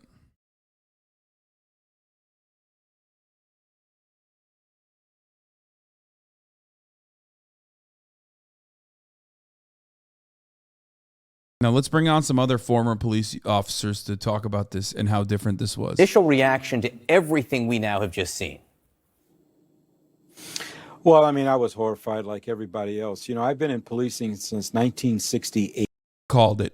Okay, just like I called the top of the hour ad break, which comes at the top of every hour, sometimes 20 minutes too late into the conversation. There you go. I fucking don't even need to see the panel to know that they're going to bring on a bunch of former cops who are going to come in and be like, at the top of the hour, there's a 3-minute ad break. If you no longer want to see those fucking ads, all you need to do is subscribe, which you could do for $5 or for free with a Twitch Prime. Okay? By connecting your Amazon Prime account to your Twitch account or by getting gifted a sub if you're lucky. Here's the 3-minute ad break now. They were thugs. Their actions were no better than some street gang that was actually beating somebody down on the street.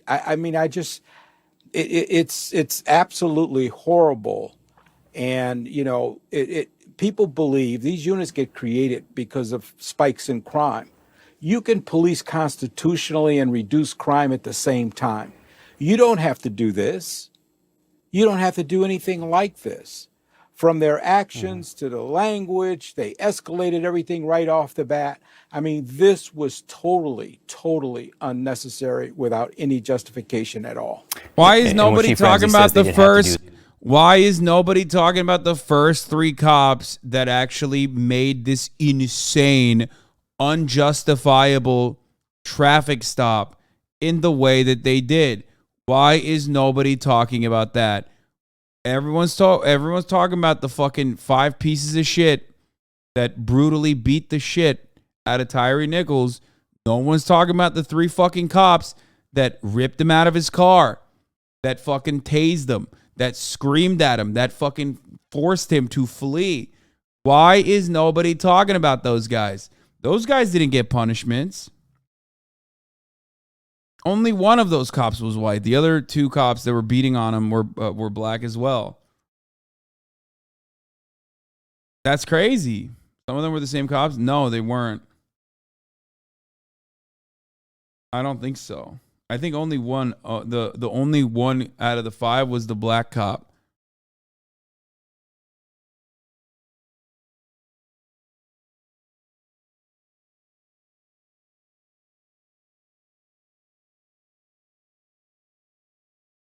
That anger is increased. You made us chase you, so on and so forth. And there's some telling moments there. You see a police officer, as Don mentioned, with the collapsible baton, the ASP. You flick it out, it extends. He goes and gets 2 or 3 strikes in, and then you see him walk away. Well, if the incident is still out of control, if they're in some life and death struggle, and he has to strike someone, why is he walking away? This is an example of somebody who's excited and angry, who wants to get his licks in. This, when you look at arrest and control tactics and training, and I've been through the training myself, this isn't the training. No, I mean, you've got 5 to 8 cops who can't control one individual enough to get them handcuffed, whether he's resisting or not. Yeah, and we keep calling it a struggle. At this point, it doesn't appear to be much of a struggle at all. It appears to be one man who can barely stand up for himself or isn't on the ground, just being punched and kicked and hit with a baton. Joey Jackson, from a moral perspective and from a human perspective, one can watch this and be aghast and say, this is outrageous. There are the legal questions here, though, in what can be proven in a court of law. The steepest charge is second-degree murder, which means what? A knowing killing? Yeah, that's correct. So all you say is right. There's the legal point, which I'll get to. But I think we have to think about a jury, and those jurors, are they fathers? Are they mothers? They're people of the community. When I watch this, John, I should tell you, I watch it as a father before a lawyer. I watch it as a person who thinks that we as a society can do better and need to do better before I watch it as a lawyer.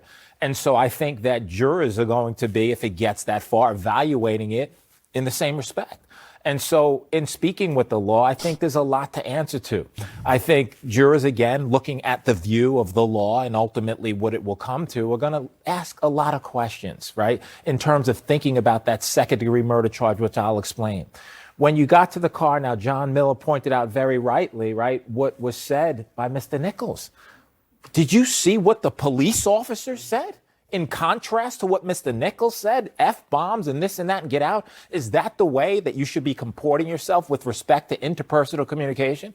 In the event that you're going to engage in conduct as an officer and you're going to actually use force, is there an immediate threat that anyone sees that's posed to the officers? Bro, I feel like I'm crazy, but like, is the conduct that I don't know. There's 40,000 people in here. Maybe you guys can clarify, but like, I didn't see anything out of the ordinary in that fucking police brutality video. So it's just like weird. I feel like I'm getting gaslit by the media when they're like, wow, I can't believe they did this. How shocking that they behave like this. Am I insane? Like, what the fuck? That was not out of the ordinary. It was another fucking Tuesday night. Why are they making it seem like this is so unique? What the fuck?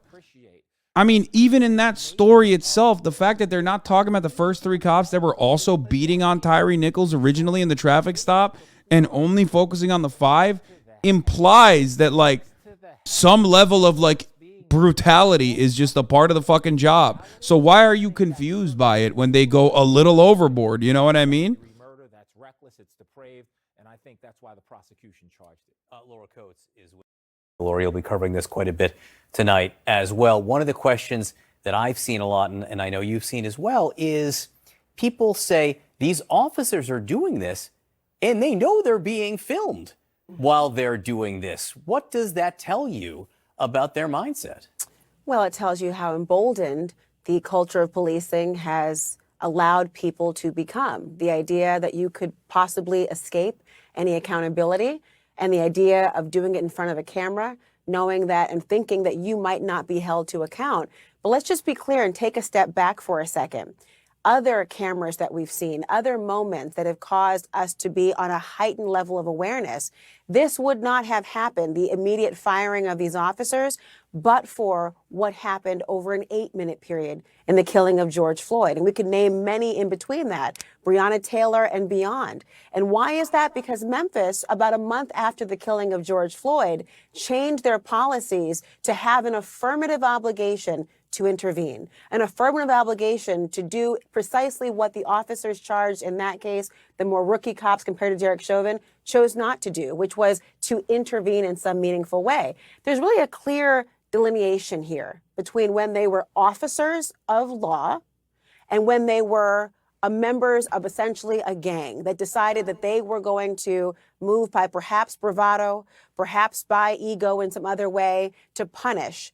And what's so striking, and Joey's so right, I mean, I'm a mother of a little boy who calls my name and calls out for me so often that it is so ingrained in me to respond, to have almost a Pavlovian reflex at the thought that he might need me.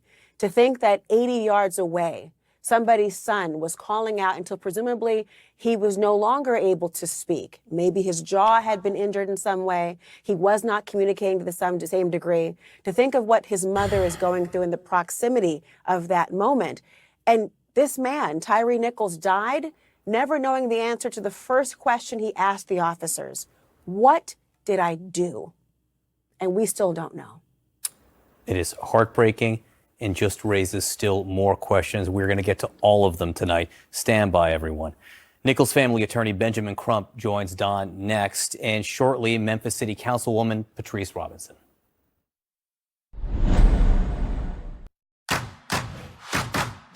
With fast signs, Yeah, it is interesting that, like, cops always operate like a gang. And yet, for some reason, this is the only time you've heard everyone in mainstream media in unison collectively consider the actions of these 5 cops as gang-like. I don't know. I mean, cops always operate like a gang.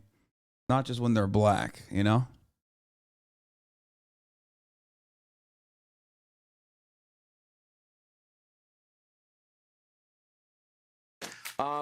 Where does that come from here?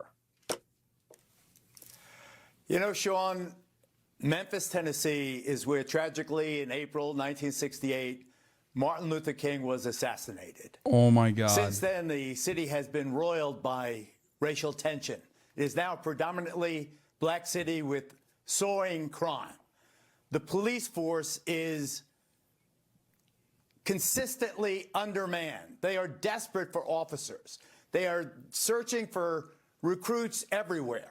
I don't know whether they've relaxed their standards. Yeah, let's or go. what the result is. Expect Geraldo to give us the lib take. That is the lib take. After a half century in this business dealing with law and order. Guys, we got to fund them more, dude.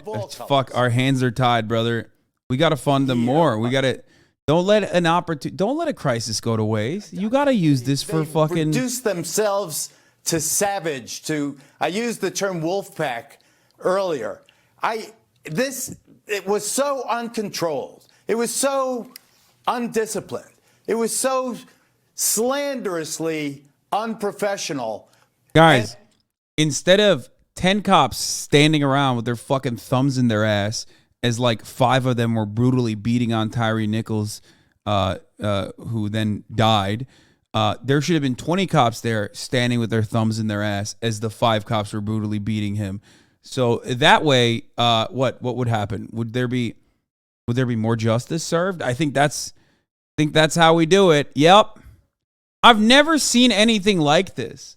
I've never seen, like, there's no other profession where it works this way, okay? Where it's like, man, cops sure keep killing people. How do we deal with it? More cops, I think.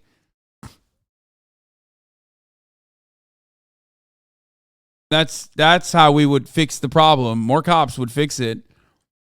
Huh, interesting. Cops, and there are bad cops. And to me, it has nothing to do with race. There are professional cops, as Ted said, as LJ said, as you said, that get up, put on that uniform. They know they're risking their lives, but they go to work every day to serve their communities and protect their communities. That transcends race to me. And in this case, there are just so many people trying to make this racial. Is this case racial? Because I don't see it. The point is, Sean, I agree that what this does is strip race from the question of police training and police brutality. But you cannot avoid the reality that these were 5 black men, young black men, macho, esprit de corps, filled with verve and grit. That's not what I asked you, though. And they joined the police force. Is this racial? And now look what they have done. But my point is this. Look what they have done now. Look what they have done. The blow that they let me go to LJ. Have struck to the community. Let me say I'll ask you the same question. Your thoughts on the racial component? This is a to humanity me, issue. It's about. I'm sorry, LJ. Go ahead. It's a humanity issue, Sean. I see where you're going with it. This is not having value for human life. This didn't have to go this way. Right. Whether he resisted or not, they didn't value his life. And apparently they didn't value their own life the way that they showed up to the scene. You don't go up to a car that way. That's basic police 101. And look, I agree with my colleague Ted. Training is an issue within some of the police departments right now, especially when it comes to the numbers that we have right now. But let's not be confused here. These gentlemen were a part of an elite unit, the Scorpions, okay? That is equivalent to New York City's anti-crime unit. It takes grit to be on there, okay? I understand the job that they have to do, which is why they should have had the proper training to conduct that stop. And they didn't do it the right way. It was selfish on multiple levels. To the cops that do the job the right way, but it's also, if we want to, since people want to put race in this, Sean, every black man knows about the talk that our father gives us, what you're supposed to do when you're stopped by a police officer. We have gentlemen that got the talk, as well as our black police officers.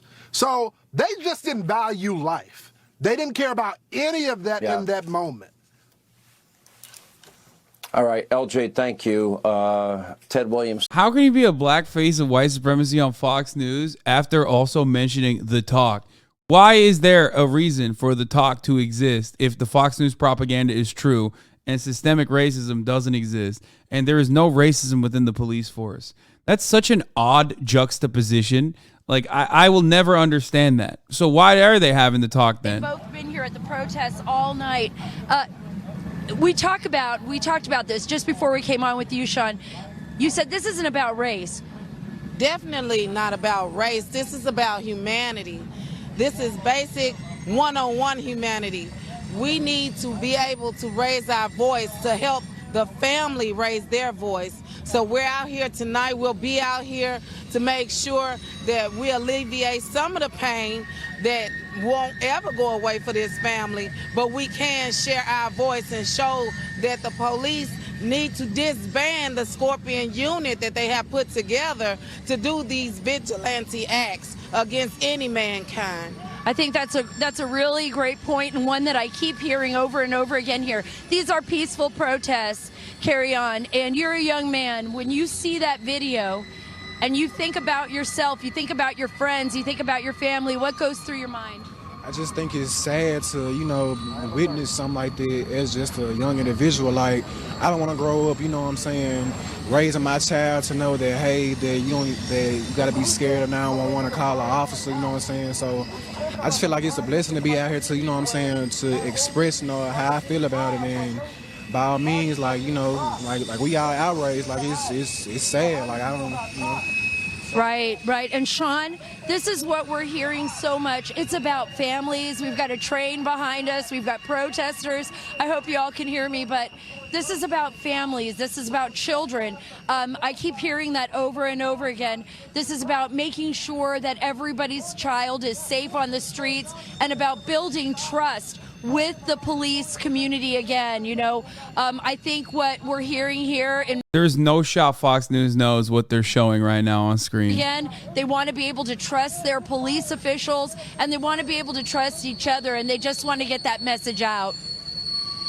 That's so funny. All right, Sarah, send my best to tell the nice people you talked to that we said thank you. I think one of the hardest things everyone's having a hard nice time people. understanding, and what I can't get If over Sean Hannity had is any the lack fucking of clue, dude. professionalism and the utter brutality of all They're this. showing PSL signs too. This is so funny. Aspect of all this. Here to weigh in on that part is Fox News legal analyst Greg Jarrett is with us. If you look at the statute, Look at these well-spoken, articulate young men and women out there. That's such a wonderful shirt. I wonder what the message is. What is F12? Death resulting from the unlawful sale of drugs. First-degree murder would differ in as much as first degree is a premeditated, intentional killing of another. Manslaughter is voluntary manslaughter, is the intentional or knowing killing of another in a state of passion produced by adequate provocation sufficient to lead a reasonable person to act in an irrational He's probably a fan manner. of the fighter jet, I assume. Definitely not fuck 12, which is, you know, $50,000. fuck cops. It might be early. It's certainly going to be argued in court. Often, and you're the legal mind here, we have situations like this where prosecutors overcharge, undercharge, maybe get the charge wrong. You've seen the tape. What is your take on the charge based on the letter of that law? They got it right, Sean. Second-degree murder in Tennessee can also be defined as the intent to commit serious bodily injury resulting in death. And here, the videotape speaks volumes, especially the static pole camera, which really shows a vicious, savage beating resulting in death. I don't buy the notion that these are insufficiently trained police officers. I think these are well-trained officers who got angry. How dare you resist PSL is the Party for arrest? Socialism and How dare you run Liberation. away? And now And- you're going to pay the price. and F12 is with fuck a 12, like fuck vicious, cops. savage beating. This Yeah, is they're a guy who's well-trained. Reportedly 140, 150 pounds. Totally. They've got these burly 5 police officers beating him with a baton, striking him repeatedly, fist to the face. And then you've got that one police officer who's kicking him in the head, not once, but twice. Of course, somebody is not only going to be seriously injured, they're likely going to die. So there's an intent element here. These guys, these 5 officers charged with second-degree murder, breached every rule in the book that they're trained under. They failed to de-escalate a confrontation. They failed to subdue a suspect. Other police officers failed to intervene. And then, as he's dying on the ground, as Nichols is fighting for his life, they fail to render aid. And they have an affirmative duty to do that. And by the way, where was the sense of urgency when the medics finally belatedly arrived? It's as if they just didn't care either. I understand they've been suspended. Perhaps they should face some criminal charges as well. So this is a horrific case, but the second-degree murder charges are absolutely 100% merited. Damn. Greg, I agree. Okay. One thing I might have a slight disagreement with, again, this was an elite group within the Memphis Police Department, and my thinking is that if you are trained to expect a moment like this, where somebody is either agitated, alarmed, resisting, freaking out a little bit, scared, not complying, they don't know what's going on. I mean, that's basic training. And what the professionalism never kicked in that I saw. I didn't see that kick in. All right, Greg, we appreciate the legal analysis on this. Greg Jarrett. Yeah, well, then they'll pay the price. Thank you. Now, as usual, the left, I really have a hard time understanding this. They're crying racism over the death of Tyre Nichols, despite the fact all 5 officers in this case involved in the incident are black and were subsequently charged with second-degree murder. That didn't stop radical CNN contributor, as I mentioned earlier, Van Jones, from penning an op-ed he titled, "The police who killed Tyre Nichols were black, but they might still have been driven by racism." Now, of course, serial race baiter Al Sharpton, he struck again with these comments over on MSDNC this week. Take a look. This is an outrage. And race still is involved, Joe, as you and I spoke about on the phone. Because I don't believe those 5 cops would have done that to a young white on a traffic stop. All right. Here with reaction. I mean, even that's wrong. Like, I mean, black cops probably a little bit more careful dealing with white people, but even that's like not correct. Cops in general are pretty fucking brutal to white people too. They are, as long as they're poor. You know what I mean? Is this racism? As more than yes, he did say MSDNC claiming loudly, and thirdly, your overall reaction to what we're seeing here. Leo, we'll start with you tonight. Thank you very much for letting me address this question first. I want to address your question directly. You asked it to the Oh, this guy's the best. Is this a body blow? Dude, you can tell how big of a freak someone is by like what kind of garb they bring on when they're on camera. 3 fucking American pins and a Leo 2.0 hat. Who basically murdered a black man.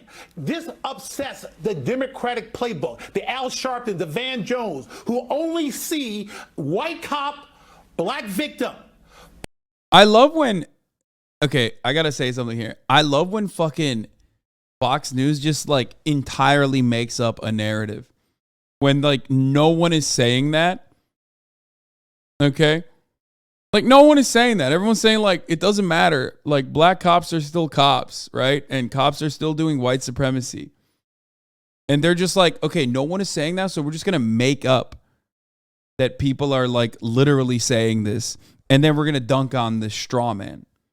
Leo 2.0, what does his hat mean? Leo means law enforcement officer, so it's probably, like, 2.0. Law enforcement officer 2.0? I don't fucking know.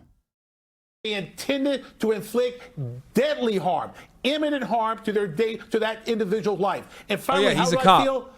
I feel hurt. Ex-cop. I have a sister who's in law enforcement. Those 5 officers disgrace the uniform.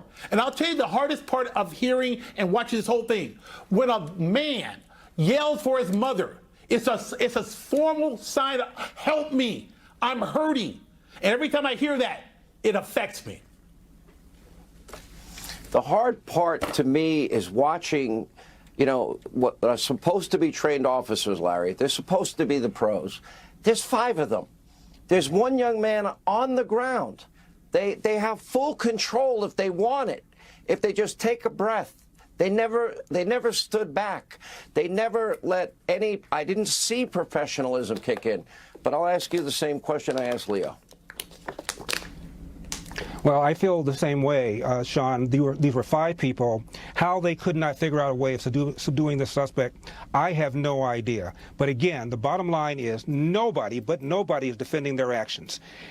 These were 5 black police officers. The suspect was black. The police chief is black. There is zero evidence whatsoever that whatever happened to Tyre Nichols had to do with his race. And for Van White Lash Jones, to inject race, and for Al Sharpton, perpetuates the notion that the police are systemically racist. And it doesn't matter the race of the officer. Officer does something wrong, it is systemic racism. It produces 2 negative consequences. Consequence number 1, you are encouraging suspects, particularly young black male suspects, to resist arrest. And that never ends up well. The second thing is cops pull back after being called systemic racism. There's been documented all over the country when there's been a high-profile death or killing, the police pull back. And there are what's called excess deaths.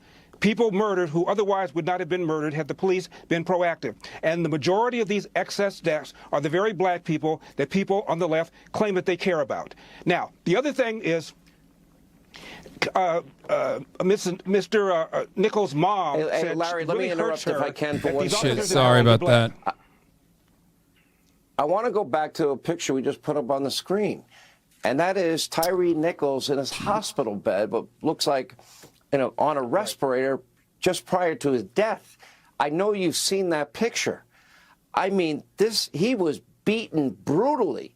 You saw the cop running up and kicking. It's not this young bannable. man I in just the think head it's disrespectful. and then doing it. It's not bannable, chat. I just think it's disrespectful to constantly show victims of police brutality in this kind of moment. That's it. That's my personal choice. It's like I think a lot of people think that it's necessary to show, but especially Fox News doesn't give a shit about that anyway. But like, I don't know. I think it's about respect. Like I feel like it's disrespectful. You know? His own family were the ones that released the photo, so I think that you should reassess that opinion. I don't care. I don't care that I don't care that the family thinks it's important to have it be out there. I don't. Both of them come in different colors. And when you call 911, you want a good cop to show up. You're not saying, I want a black cop or an Asian cop or a female. I want a good cop to show up. And we should deal with these on a case-by-case basis. One more thing, we need perspective. I'm in L.A. The worst police scandal in the history of a city that's had many police scandals is the Rampart scandal, the one that inspired the movie Training Day starring Denzel Washington. 70 officers were involved. That sounds like a lot, but that was 1% Yes. of the then 7,000 police officers. Larry Elder is the guy I debated and owned on Fox News.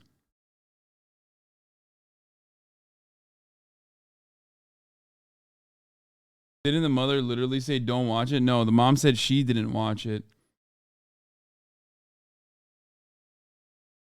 If people need to see him brutalized to be convinced of his worth, they aren't worth advocating to. Yeah. I don't know.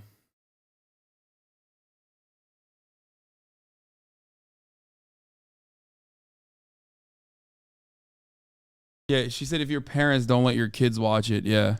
What the fuck? A hammer, believed to be David DePape is his name, seen here breaking into Pelosi's residence in San Francisco. A short time later, Paul Pelosi, who was home alone, called 911 as he was seemingly held hostage. It's clear that this guy with a hammer in his hand right next to Paul Pelosi. Wait, last night he was making it seem like Paul Pelosi was a gay lover. What changed? You're probably trying to piece it together in the early minute of this call, figures out that there's a problem and sends police that responded in very short time. Anyway, listen to the 911 call. This is San Francisco Police. Do you need help? Oh, well, there's a gentleman here just waiting for my wife to come back. Nancy Pelosi. Is the Capitol Police around? Wait, what's up? 20. No. What's They up? protect my wife. What's up, dude? What's up? Protecting my wife. No, this is San Francisco Police. 24 I don't know, what do you think? 18 seconds. Okay, good. He thinks everything's good. I've got a problem, but he thinks everything's good. Okay. 20, call us back if you change your mind. No. This gentleman just came into the house. Okay, what's the gentleman's name? I don't know. What's that? Shelby County Sheriff's Office tweeted that they've been relieved of duty pending outcome of the investigation. Oh, the first cops that also were a part of the routine traffic stop? Are you talking about them?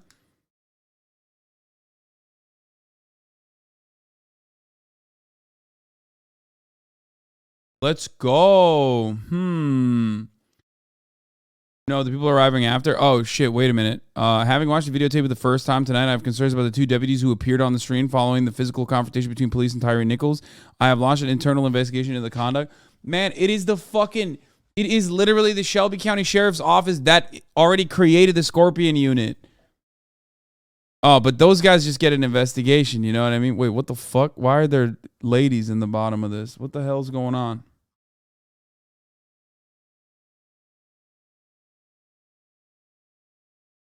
Bro. Isn't this guy literally someone from Memphis explained this to me. Am I crazy? Aren't these the motherfuckers that isn't this the sheriff department that already started the Scorpion unit?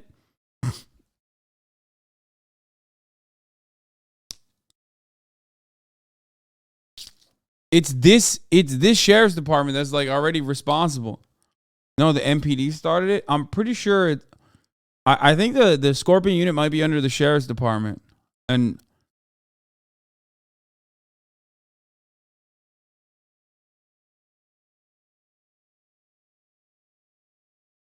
you're sexist if you don't show the ladies. Okay, shut the fuck up.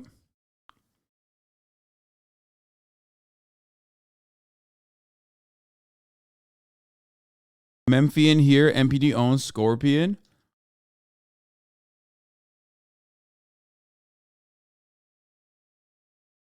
No, MPD released the body cams. How would they have the cams if it was a sheriff?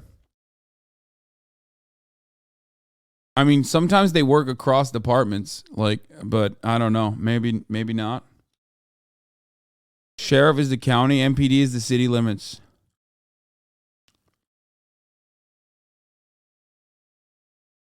Did you know they were there prior to watching the video? If not, why not?